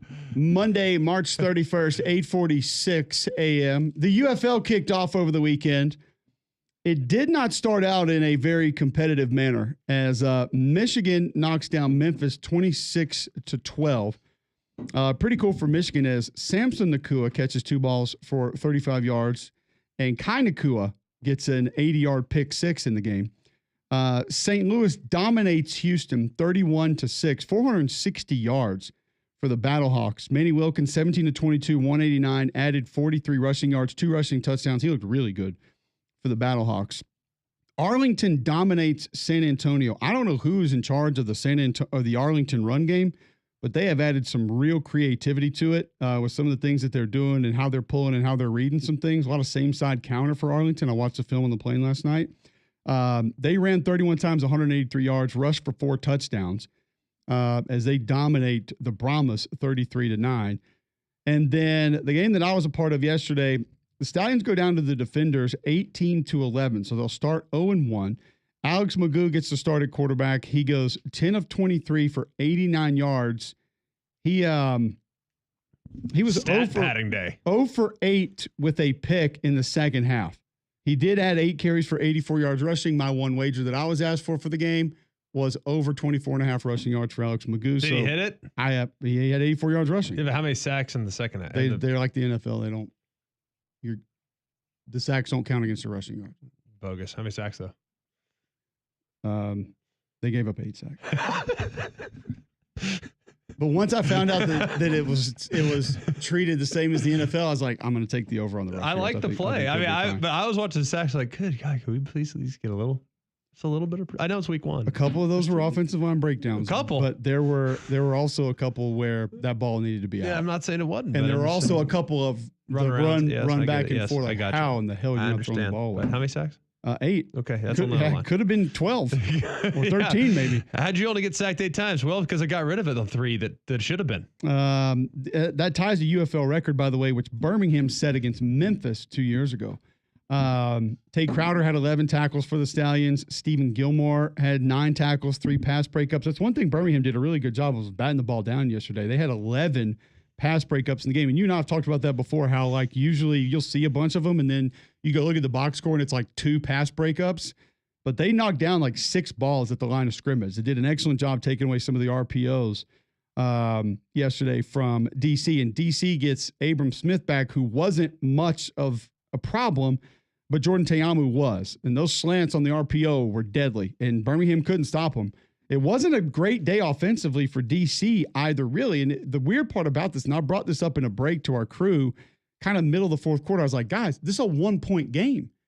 And the way the broadcast sounded and the way the game felt, it was like it was a 21-point game because it was dominated by DC, but you had a 53-yard Harrison Mevis field goal, but just 138 total yards for Birmingham. That's their lowest in 2024 was 223.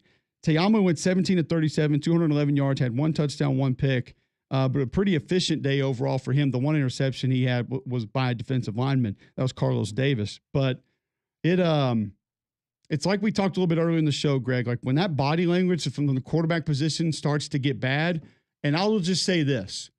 There was one exchange that did not make air that would have been very eye-opening for fans. Heck yeah. And it was not from the head coach, but it was a conversation between head coach and quarterback. And I have a feeling that the head coach will be made aware of it. And we didn't air it.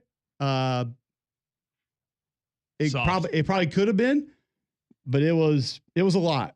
And Skip Holtz does a great job with his demeanor in game. Like if I played quarterback, I would want a guy like him in game because he never just loses his mind. He always coaches. And it's never just attacking or getting down on a guy. It's always a coaching point with him, which I appreciate and I love. I love hearing him coach and then kind of going and following up like, all right, what were you trying to get him to do or see there? And it always seems to make sense with him. But you could just see there was panic from Alex Magoo. There was just he did not seem comfortable for a lot of that game. And most of it was for good reason.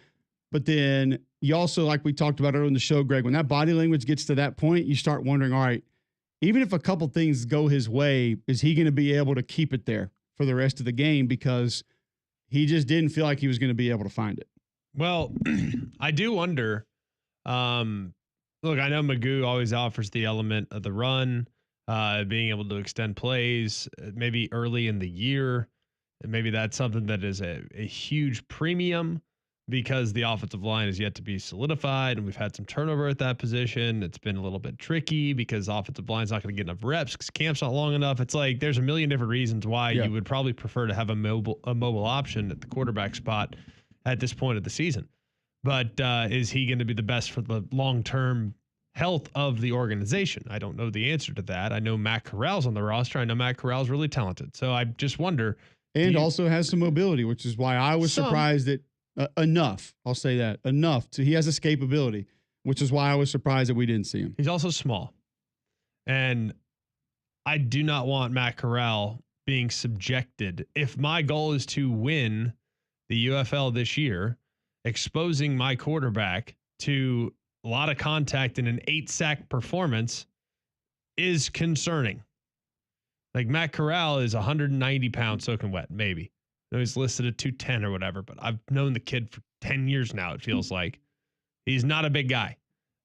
So I will be curious, like if that offensive line starts to get a little more cohesive, will they feel more comfortable maybe going in the direction of Matt Corral long term? Because the amount of hits that Magoo was taking yesterday was not something that I want to see from a quarterback spot moving forward. Can't keep that in the lineup. And I will say he was not the offensive line and the rest of the offense were not aided by some of his reads, specifically in the run game, in the RPO game.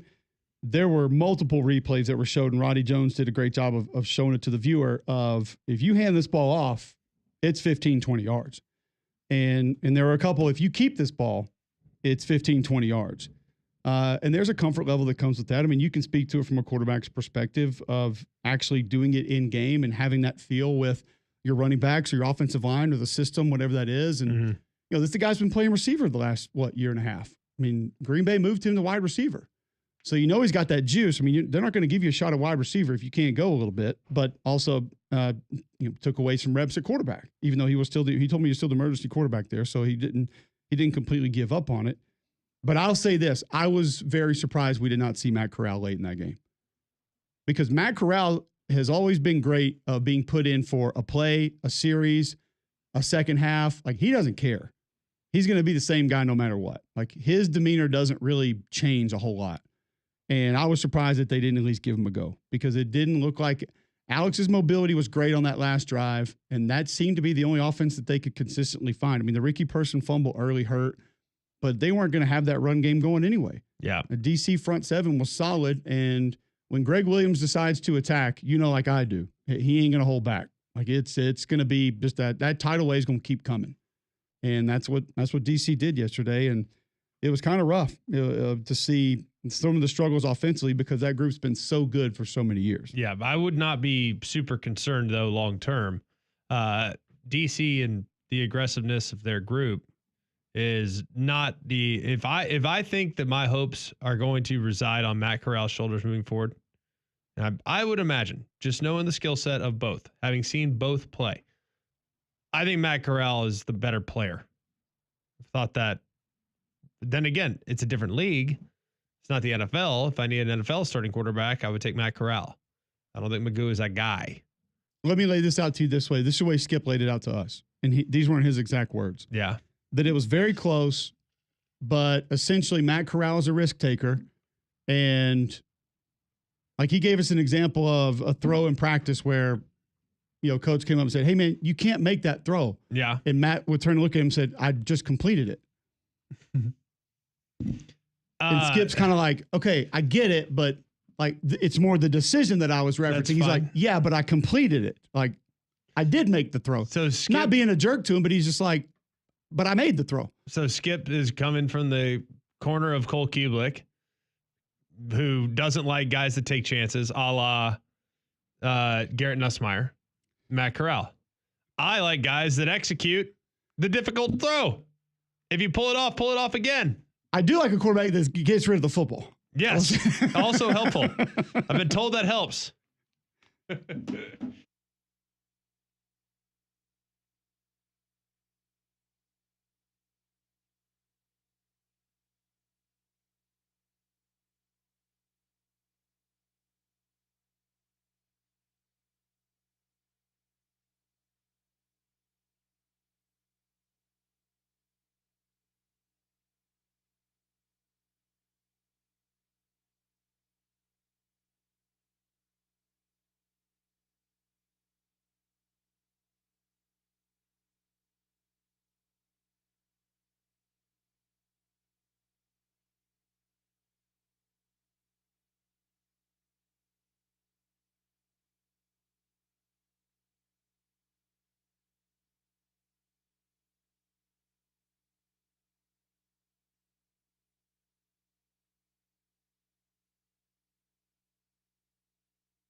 back to basketball.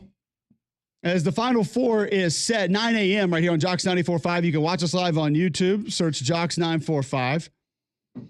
You can listen live on the app. Search WJOX in your app store. Download that for free. Take that on the go. That'll link you to the podcast. That'll also link you to the YouTube each and every morning where you can hang out with Greg and I.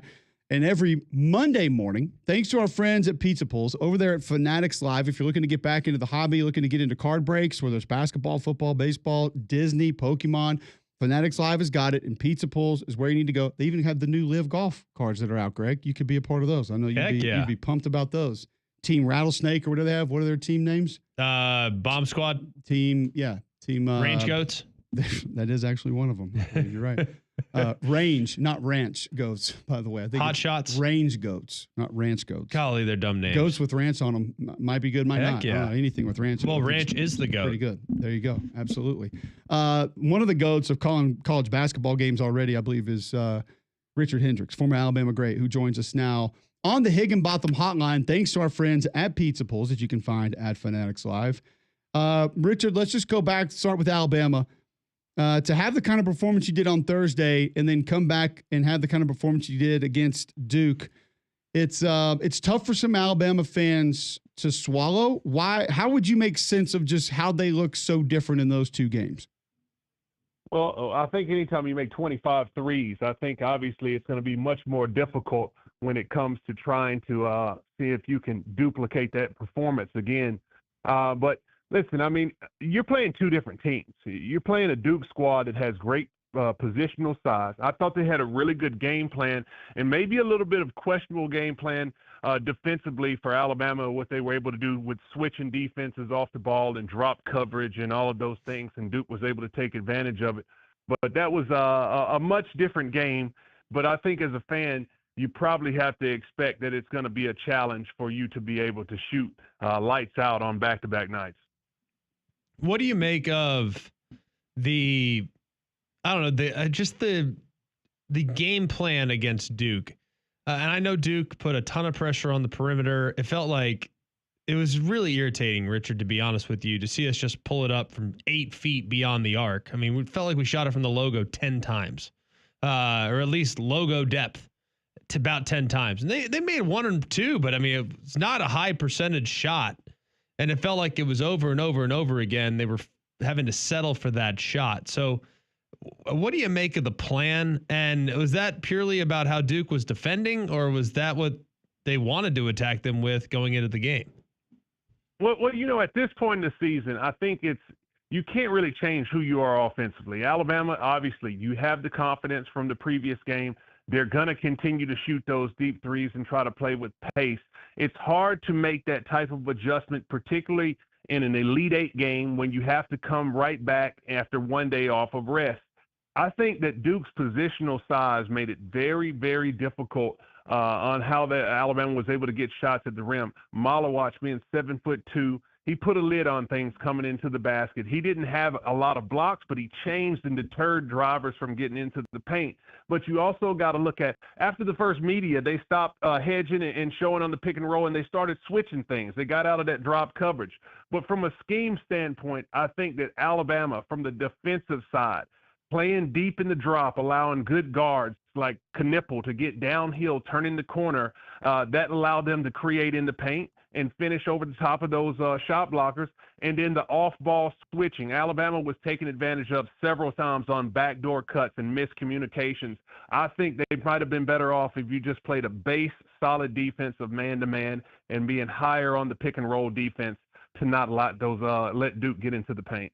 Richard Hendricks joining us on the Higginbotham hotline. He is with us every Monday. Thanks to our friends at Pizza Pulls. You can find them over at Fanatics Live. Now we'll tweet the link out for that shortly. You can get $25 credit free when you sign up there through the link. Auburn gets past Michigan State, previously gets past Michigan. It seems like it all has gone through Janai Broome in this tournament. Now 5 double-doubles in tournament play, which is tied for the most by an SEC player ever. But outside of Broome, what do you now look at as most important or has to happen for Auburn to advance to the championship game and maybe win a national championship?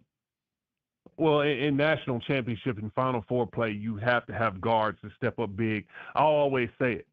Bigs are the ones that get you to the games, and obviously they carry you to the last moments. But you get down to the final minutes of the game, when defenses tighten up, they're not going to let you get into the paint. They're not going to call those fouls in a big-type game. You have to have guards who can take their man on an island and come up with big shots, particularly in the mid-range or stepping back to get some space.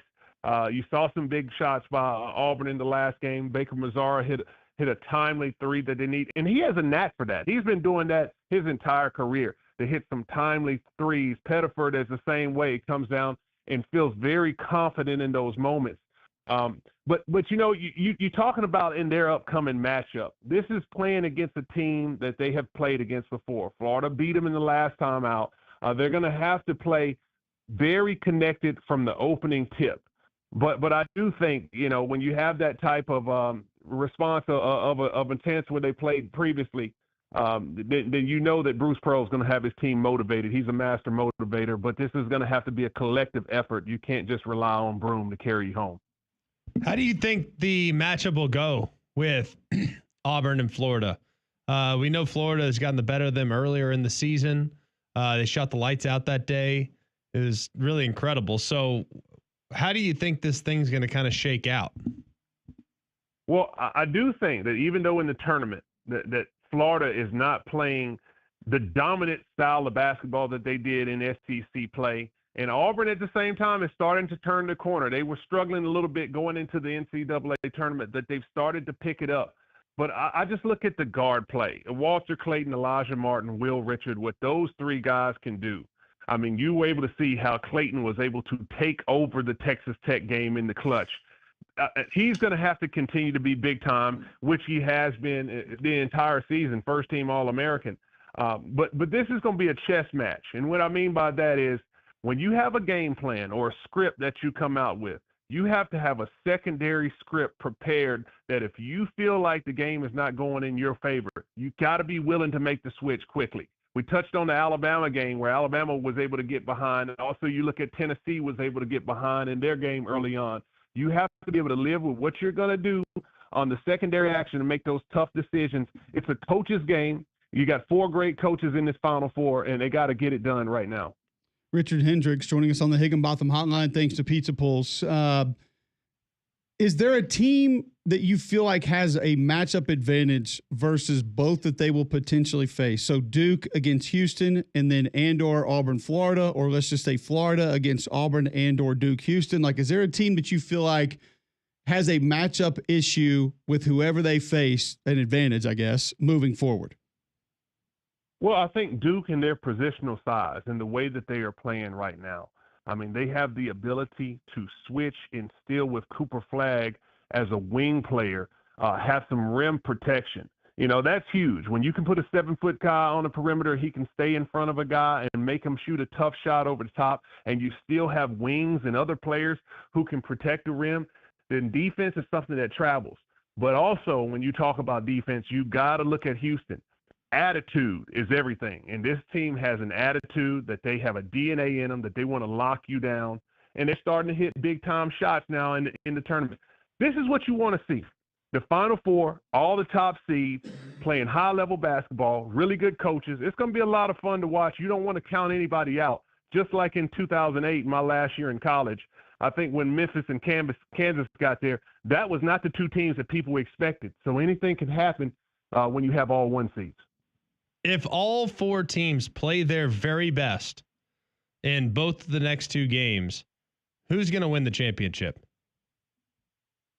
Wow. I hate to say it because, the SEC has been strong all season long. But after seeing how Duke performed in the last game, I think I would have to say if they played their very best, it would have to be Duke, because defensively, they have the ability to be able to guard. I mean, they're offensive rebound strong, and they're really savvy offensively. They play connected. Cooper Flagg is not some guy who's coming out trying to hunt his shots. He plays within the offense. He can facilitate for others. He can impact the game defensively, and they're well coached. And that's the hardest thing to play against, is that when you're playing against a real team where you don't know where the offensive production is going to come. I mean, now all 4 of those teams, I can make a case that they're all built that same way. And maybe it's a little bit of seeing the performance that Duke has had in this tournament, the momentum that they have, that I would have to lean towards them. But they looked really impressive to go to the Final Four. And they looked like in that last outing against a really good Alabama team that was very confident. They look unbeatable. But it's going to be a lot of fun to see how it all plays out. I don't think there's any doubt. Richard Hendricks with us on the Higginbotham Hotline. Thanks to our friends over at Pizza Pulls on Fanatics Live. When you look at this Alabama season, Richard, how will you remember it? How should fans remember what this team did this year? Fans should be grateful. You should be thankful. This is a 28-win ball club. I mean, listen, oftentimes with Alabama fans, I think there's a carryover with how people look at Alabama football with the expectations of what you have. It's championship or it was a bad season. Yes, Alabama came in preseason picked to win the SEC. They had a bolstered roster that everyone thought was going to be dominant, but so did the rest of the league.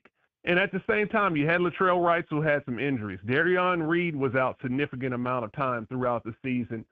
You also had Chris Youngblood join the roster later on through. They had to deal with the challenge of dealing with a lot of talent on the team and how you were going to manage that. And even some up and down play by Mark Sears, who was supposed to be your first team preseason All-American and National Player of the Year candidate. But to be in the mix to win the conference, as they were when Auburn was having a great season, to be in the mix of getting to win the SEC championship but running into a buzzsaw with Florida, and here you are in the Elite Eight for the third time in program history, and you got to think this is a great season. I mean, so I would take it, 28 wins. The program is headed in the right direction. You have to be pleased with Nate Oates and what he's been doing. But I guess from a fan standpoint, when you play and score as many points as they do, and they're successful on the defensive end, and you lose the games that the way that they do, it's always a little bit frustrating. But at the end of the day, a 28-win season, competed all year long, won some big games on the road at North Carolina, beat Houston, beat all the top teams and played them. I mean, this was a season that you definitely have to respect, and hats off to those guys and the coaching staff for the effort they gave. Absolutely. I'm imagining that based on what you said about these four teams, if you were to rank them on overall talent, just overall ability as basketball players, God-given ability, would Houston and Auburn be 3 and 4? You can flip them 4-3, whatever, and then Duke and Florida be 1 and 2 or 2 and 1? You know, I think you have to put Houston probably last because you might not have the name brand and NBA potential guys on that roster. Now, they have tough players, proven college players, L.J. Cryer, Emmanuel Sharp, done it for a long time, and they're tough under the boards. You go with Duke because of Cooper Flagg and what he potentially can be as the best roster team, and Malawach at 7'2", Con Knipple, who's going to be a first-round pick. I would probably go for Auburn to be the second-best talented team. Florida plays well with Walter Clayton, and they're really good. But I'm still going to go with Auburn as the second most talented team because you have the luxury of having the best big in the country in Janai Broome and what he can create. Miles Kelly can shoot from deep. Pettiford seems to have supreme level confidence and can shoot it from deep to score on anyone from the outside. So I would say if I rank talent, just basketball talent, not NBA potential, I would say Duke 1, Auburn 2, Florida 3, Houston 4. But that is no indication on who's going to win this Final Four. How are you picking it? If you had to pick it now, how are you picking each game, and do you have a national champion? I think it's going to be a rematch of Duke and Auburn. Auburn lost last time in Cameron Indoor. I do think that Duke is better than what they were, even though they won that last game. But if you remember in that last game, Miles Kelly was killing. He was shooting deep threes from half court, and they just ran out of gas. And after a tough stretch of playing, I believe, out in Maui and winning that tournament. But I think Duke's a better team right now. And I think I'm probably going to have to lean towards the Blue Devils just because the route that the SEC teams have played to get this point, I'm going to be questioned about how much they have left in the tank after being beat up all season long. There you go. Richard, great stuff. Thanks for hopping on. We'll do it one more time next week, preview the national championship game. Enjoy it. Absolutely. Thank you, guys. Richard Hendricks joining us on the Higginbotham Hotline. You deserve solutions that are built for you. Higginbotham is your one-source solution for insurance, financial, and HR services. Also joining us, thanks to our friends at Pizza Pulls. You can find them at Fanatics Live. If you're looking to get back into the hobby, looking to get into card breaks, whether it's baseball, football, golf, the Prism Live Golf is out now, Pokemon, Disney cards, WWE cards as well. They got them at Pizza Pulls. Go check them out at Fanatics Live today. When we come back, Richard brought up something that I wanted to mention. The Houston might not have guys who may be as talented as what some other teams have, but they do have something that no other team does. I'll tell you what that is and why it's very rare this year. Next on McElroy and Cubelic in the morning.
All right, welcome back in. McElroy and Cubelic in the morning.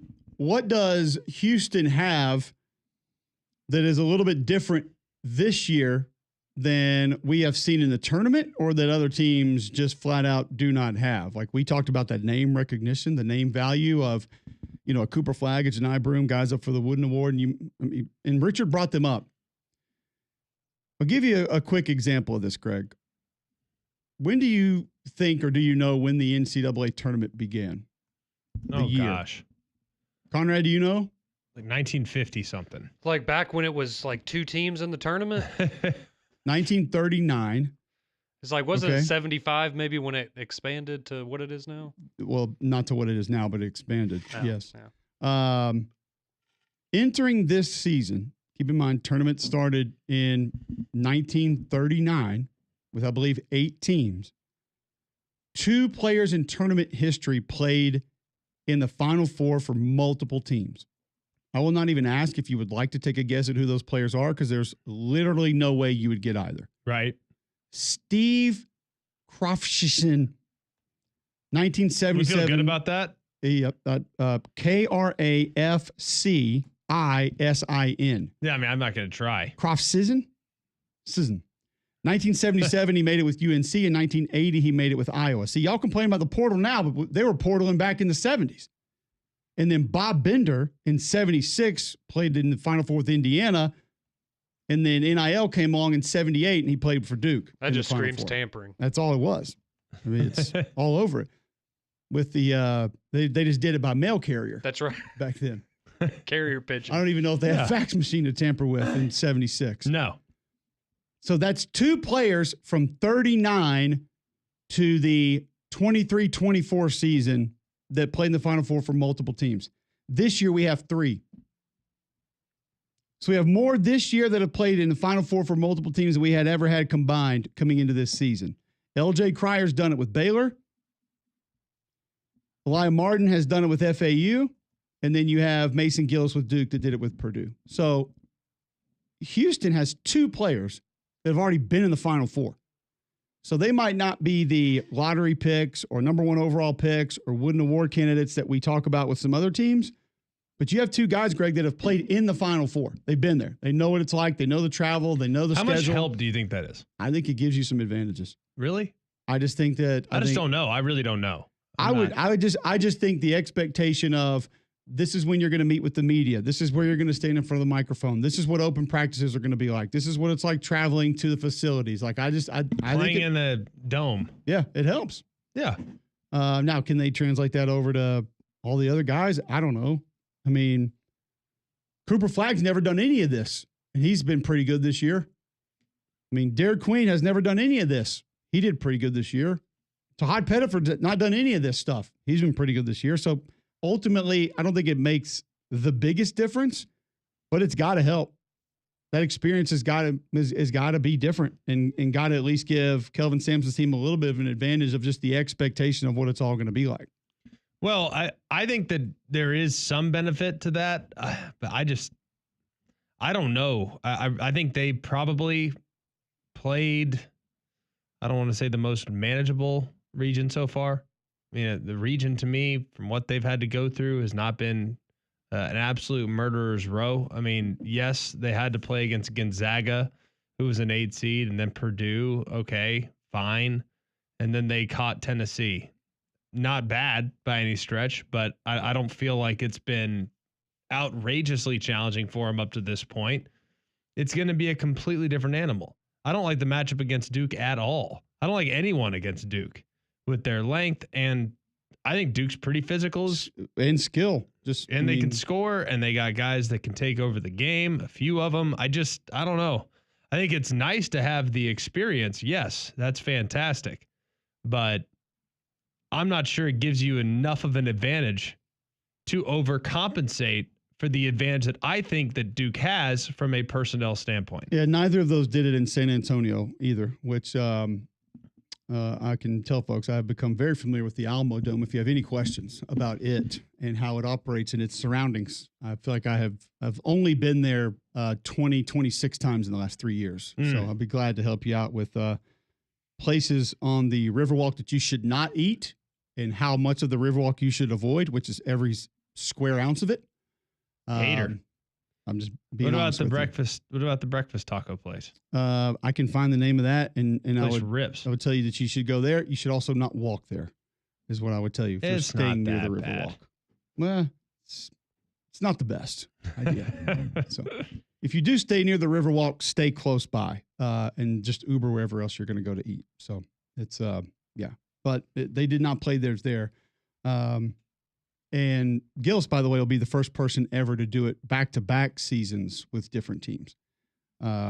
So I don't know what advantage it gives them, but it is a little bit different of what Houston will have as opposed to what other teams have. The health of Janai Broome, obviously a question also. What do you look at as his role, maybe his limitations?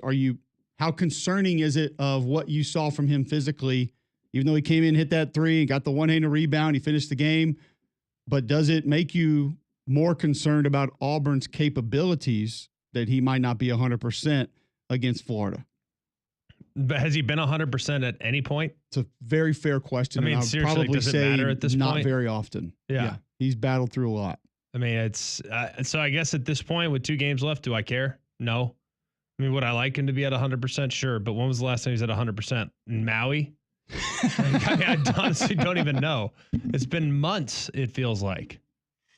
Yeah, it's and like you said before, and we'll say it again, Tahad Pettiford's going to be massive for Auburn.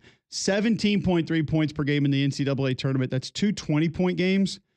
All other freshmen in Auburn history have one combined 20-point game in the NCAA tournament. One. Yeah. And that was a guy named Jabari Smith. He was pretty good. Pretty good. So you stated it early on. It has kind of come to fruition, and it feels like it's going to be the same. Like Pettiford's minutes need to be maximized. He needs to be that guy when he's in. And he has been so far for this Auburn basketball team. Yeah. Well, what I'm having a hard time understanding is at what point, because there are so many times too where Chaney stepped up or Miles Kelly stepped up or Chad Baker stepped up, whatever its circumstances may be. I think you got to have those 2 guys go. Broome and Pettiford's got to be good. And then I don't know who that third guy needs to be. Is it Denver Jones? Yeah. I think they have to have 3 that play really well. And I don't know who. I'm not sure it matters who the third guy is. It might be rotational during that game. Might even because be. Like Baker Mazara hit a big 3 yesterday. Like it was at a point in time that Auburn really needed it. Michigan State went on a little bit of a run. He kind of slammed the door on that. When Broome goes out, I thought, I had a couple guys texting me about the game. I was like, listen, Chaney Johnson is massive right now. Like he's got to play bigger than he is. He's done it a lot this year. Like he has to become the other option down low. He's got to become the other rebounder. He's got to be the other force in the paint. And he did it.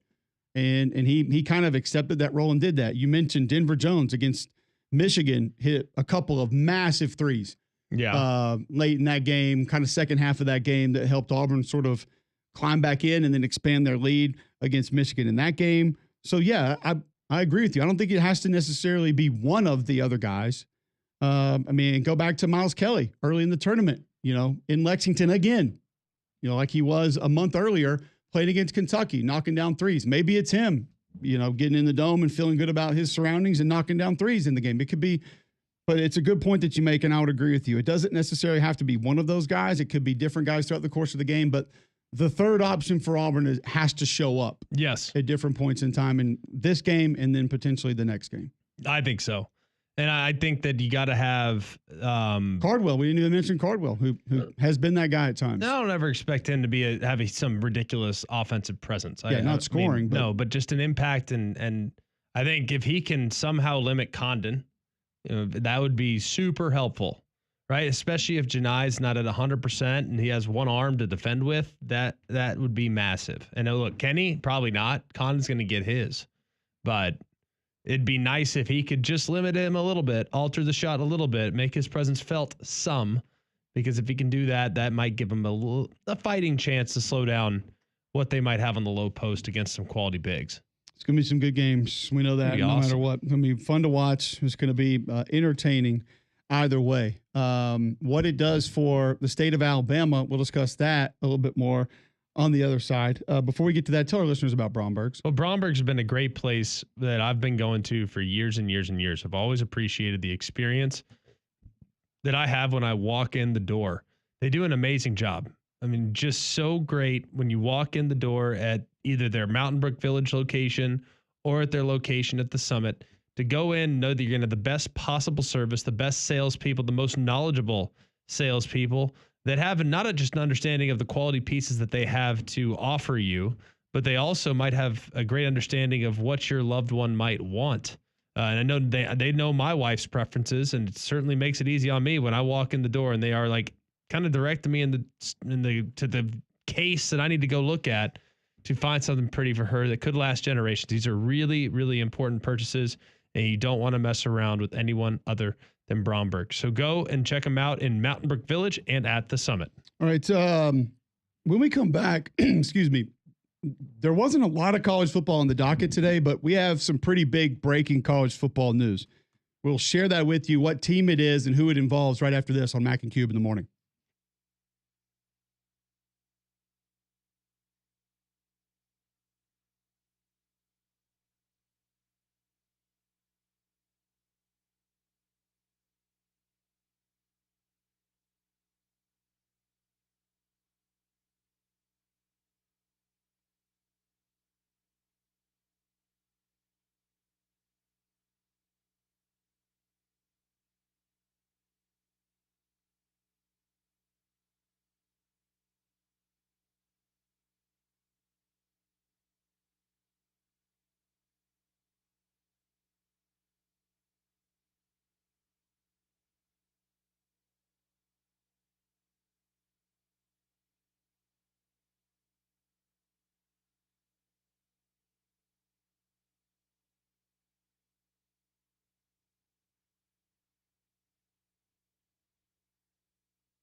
All right, welcome back in. McElroy and Cubelic in the morning. It is 9:35 a.m. Monday, March 31st, right here on Jocks 94.5. We're going to leave the basketball floor and go over to the football field and give you some breaking college football news. But speaking of floors, Greg, if you have issues with yours or just looking for a new one, our listeners should know exactly who to call. That'd be Shinar Flooring. Fu has done a great job of making sure that his company goes above and beyond in serving his customers. They go and they do an amazing job in getting your home prepared. They're going to be super comfortable in your home. And look, it's a tough job to remove floors from the home. A lot of damage can be done. They will go the extra mile to make sure that your home is safe. They also have 40,000 square feet of CoreTech flooring by Shaw in stock today. They're the only flooring company in Birmingham, Trussville, and the surrounding areas with that much in stock. So highly recommend you going and checking out this CoreTech flooring. It's amazing. 100% waterproof, kid-proof, pet-proof. It's going to increase the value of your home and or business. It's ideal for all corners of your home. And you can get 12 months financing with approved credit by calling Fu today at 205-518-6423 or go online at fuandyou.com. All right, so Stanford, poor timing, looking for a new head football coach, is going to hire former Colts and Panthers head coach Frank Reich to take over as interim head coach for this season. This is coming from Bruce Feldman, of course, friend of the show at Fox Sports and The Athletic. He coached Andrew Luck with the Colts. Andrew Luck, obviously now the general manager of the Stanford football program. It's an interesting hire.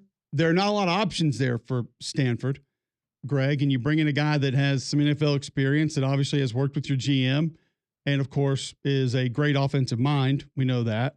I don't know what the plan would be after this, if it's even going to be a wait and see, or if this is just a stopgap to get through this year.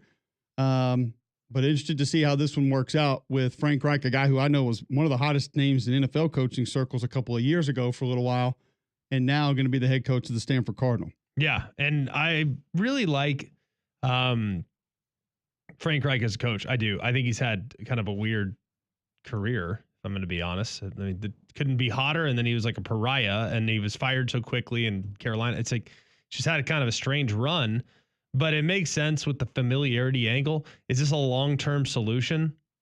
I haven't seen anything that would suggest that it is. It might just be a one-year thing to allow Andrew Luck time to go and really survey the landscape with where he wants to go. The reality is this: the Stanford job is abysmal.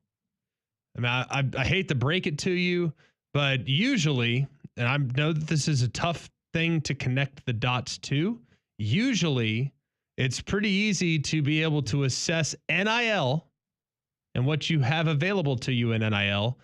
It's almost a direct reflection of what kind of attendance you get on an annual basis. If you get a lot of people to your games, you probably have a lot of people that are contributing to your program. And I also know this: how many sports does Stanford support? Hundreds. 1 billion. So they have every sport under the sun that is now going to be trying to get a piece of the NIL contributions. And one more thing to make things even more challenging: they're getting a 30% payout from the ACC.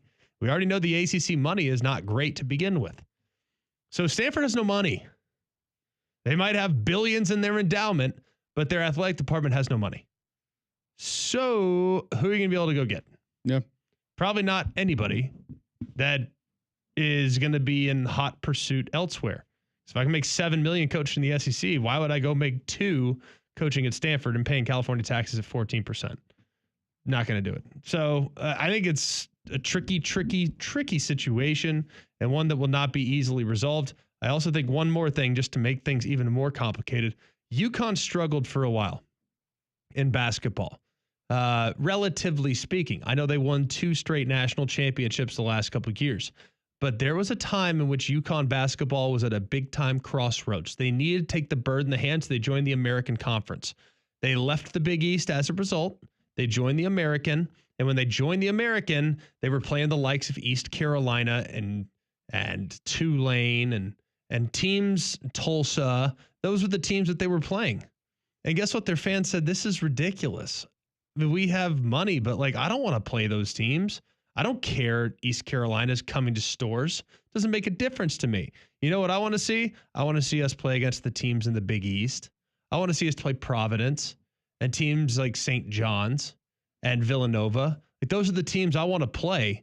So once they got back in the Big East, the fans became more involved, and as a result, the program got better. That is currently what Stanford's going through.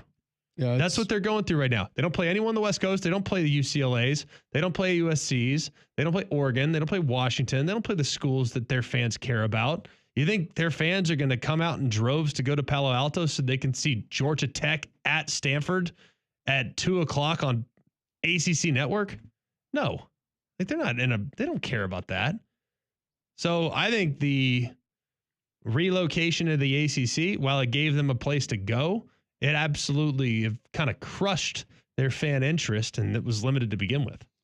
So what is the direction for Stanford football? You mentioned UConn being at a bit of a crossroads from a basketball perspective a couple of years ago. What if Andrew Luck came to you and said, all right, help us guide where the direction needs to be next? What do you even suggest? What looks feasible for them in the future? One of two things. One, you can go triple option. Triple options, your get out of jail free card. Doesn't matter about recruiting anymore. You can go triple option, and you can neutralize the talent gap that exists. You can probably pull guys from other sports too, like get some rowers over there, some gymnasts maybe. I'm just trying to save you money. Fencing. You're going to make people play multiple sports? Maybe. That'd be hilarious. I'm just saying. You maybe have to cross-train guys? You got a couple athletes that are helping you in those other 157 sports that you support that could maybe come in there and help you a little bit. Yeah, true. But here's the other thing. Yeah, I think you can do that. Or if I were Andrew Luck, knowing that he's a quarterback and probably doesn't want to see triple option football being run there on the farm, just being honest. Like, he didn't want to see that. And he's in charge. Like, I don't want to watch that. I would go out and I would get the most innovative coach in the country. I don't care if it's high school. I don't care if it's FCS, D3. It does not matter to me. I want the most innovative guy in the country. I'm talking about a guy that will go for 2 on every single 2-point attempt. Hold on. Didn't Campbell try this with that guy that did the onside kick every time? Whatever. I would do onside kicks. I would go out and get. They tried it. This guy didn't do well. Yeah, that's fine. Who cares? Well, I forget his name, but they went and tried to hire this guy. He onside kicked every time. He never punted. He went for 2 every time, and it was great at Division 14. But then when he got to some real football, all of a sudden it didn't work anymore. Yeah, well, I would still do it. Who cares? So I'm going to get my teeth kicked in doing it the same old way. I've won no more than 4 games in each of the last 6 seasons. Or I can at least try to be different. I would try desperately to be different. But do you have to be the most different to be different? Yes. Okay, got it. So when you're gonna change up, do we live in a world of moderate right now? Why does Shohei not throw his change up underhand then? It would. Because his changeup overhand is one of the best in baseball. We do not live in a moderate world. We don't live in a moderate society. Our society reacts strongly to extremes right now. Extremes. You're either the best player. You don't need society to react to your product. You need the people who support you to react to your product. You don't have people that support you. You got to find them. You know how you do that? By presenting extremes. Hey, you've never seen football like we're going to have out here. Go to John Elway and David DeCastro or something and be like, guys, we need some help here. You're going to have to come sign autographs or something. I don't know. I don't feel like you need to go to Crazy Ball just to get people interested. You could do some of that. Go, air raid, triple option like you're saying, but the whole we're going to punt backwards thing, I don't really know if that's the way to go. You just need the Shohei Ohtani of coaching, right? Yeah, that's it. Just a generational coach. That's all you're looking for. Or go recruit a coach player. Why does Andrew Luck not want to coach? I think Greg just laid that out for us. Why he doesn't want to coach that team? He wants to be the one making the hiring. I think there's any way he knows they're not going to win, so there's no reason to do it. You can always win when you go to your CBD store. Your CBD store has options for arthritis, anxiety, for focus throughout the course of the day, skincare, gut health for you or your pet, arthritis or anxiety for your pet as well. They can just help your day be better. If you need better night's sleep, weight loss to trim by SunMed on the shelves now at your CBD store, the largest brick and mortar CBD retailer in the world. First company to have USDA certified organic oil supplements. They have the stamp seal on those products. Therefore, they meet and achieve a certain set of standards and tests to be signed off on. Your CBD store, 3 locations, Highway 280 by Baylor Brothers, 150 by the Cage in Cleveland, Trussville just off 459. Your CBD store, where good health hits home. We'll come back with a bad box score of the day that I guarantee will hit home. They hit home a lot of times. Next on Mac and Cube in the morning.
9:50, Monday, March 31st, Jocks 94.5. If you missed Paul Finebaum, Dane Bradshaw, Richard Hendricks, podcast available at jocksfm.com or on the app in your app store, iPhone, Android. Download the Jocks app for free. Watch us live on YouTube every morning. Search WJOX. Bill Smith Buick GMC is the GMC Dealer of the Year, the national champion yet again. That's 5 years in a row in which they have been awarded the national championship from General Motors. It's amazing. Of all the vehicle providers that are in this country, they believe that Bill Smith Buick is number one, and they're just up the road from us, up I-65, exit 310, Highway 31. You can go get yourself a GMC Sierra 1500 4x4 loaded with leather. $66,000 is the list price. You can take $13,000 off that list price and get it for $52,795. It's deals like that keep people coming back. That's why 75% of their business is repeat customers, because you have a better experience when you shop with the GMC Dealer of the Year, the 9-time national champs, the 5 years running national champs. And you can just go see them by going right up I-65, exit 310, Highway 31 in Coleman, or you can shop online, have it right to your driveway at BillSmithBuickGMC.com. 2 all-timers? Maybe. Bad box score of the day.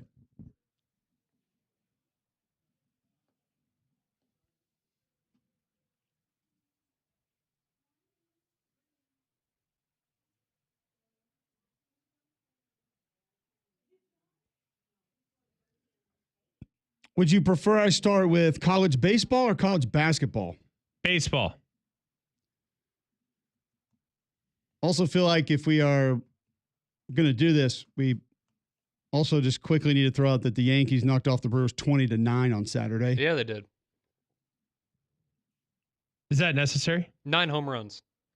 Necessary. Yeah, but you guys cheat with torpedo bats. Necessary to say the Yankees are 3-0. Dodgers 5-0 though. Oops. Sorry. Searching for Atlanta. 0-4. Oh, cancel the season, Braves fans. You can clear your schedule in September when you usually get on board. All right, we will start in college baseball. The LSU torpedo bats. Shreveport. The Sandpipers. Barracudas. They are the Redfish. They're the Pilots. Pilots. All right. And they knocked off the Texas College Texans. Close. Longhorns. Closer. Steers. The Steers fell to 2-27 on the year, 1-18. The LSU Shreveport, I guess they just get LSU's leftovers. They're 33-0. How in the hell are they 33-0 already? When they start playing? December? They don't play. They knocked off the Steers 42-4 over the weekend. In baseball. They put a 16 spot on them in the first. They put 15 more up in the fourth. 27 hits. 34 runs driven in. You had 1, 2, 3, 4, 5, 6, 7, 8 players with multiple hits in the game. 8. Only 5 home runs in the game, by the way, in a 42-4 shellacking by the LSU Shreveport Pilots over the weekend. It was a rough outing for Edwin Zuniga, who moves to 0-9 on the season. He pitched 0 innings, gave up 7 hits, 11 runs, all earned, walked 4, 2 home runs allowed. It didn't get better for Juan Lopez, who went 3 1/3, gave up 10 hits, 12 runs, all earned, 5 walks, did strike out 2. Dose? Nicholas Smith would come in and go 1/3 of an inning, give up 6 hits, 11 runs, all earned, walked 7. Siete. The good news about that is they're not making errors because all those runs are earned. All of them. Defense is on point. That's good news. Yeah, that's the good news. That you're giving up 41 earned runs in a game. There's not because of your defense. Devin Theory would come in to close it out and go 2 1/3, give up 4 hits, 8 runs on 4 hits. 7 of the 8 earned. He only walked 3. He did strike out 1. Wow. So we'll move over to college basketball. The Minnesota North College Itasca. No. Jabberwockies. It's so easy. No. Minnesota North College. Stars. Tosca Vikings. Why would it be Vikings? Right there Why for is you. that so easy? They were taken out by the Rochester Community and Technical College. Cardinals. It's like Gucci and Bally at the same time. Community and Technical College. They're the Yellow Jackets. Close. Okay. Yellow Jackets just got past the Vikings 107-26 over the weekend. That was in the NJC 2B semifinal. Minnesota North shot 8 of 39 from the floor, 3 of 21 from 3. They were out-rebounded 46-22. They only turned it over 40 times in the game.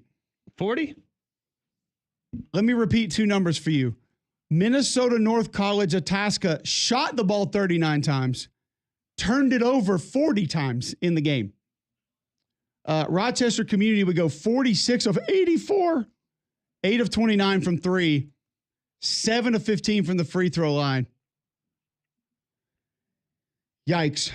Not good. They had 6 players in double digits. Ooh. 2 all-timer bad box scores of the day. 3-man front coming at you next. We're back tomorrow, 7 to 10.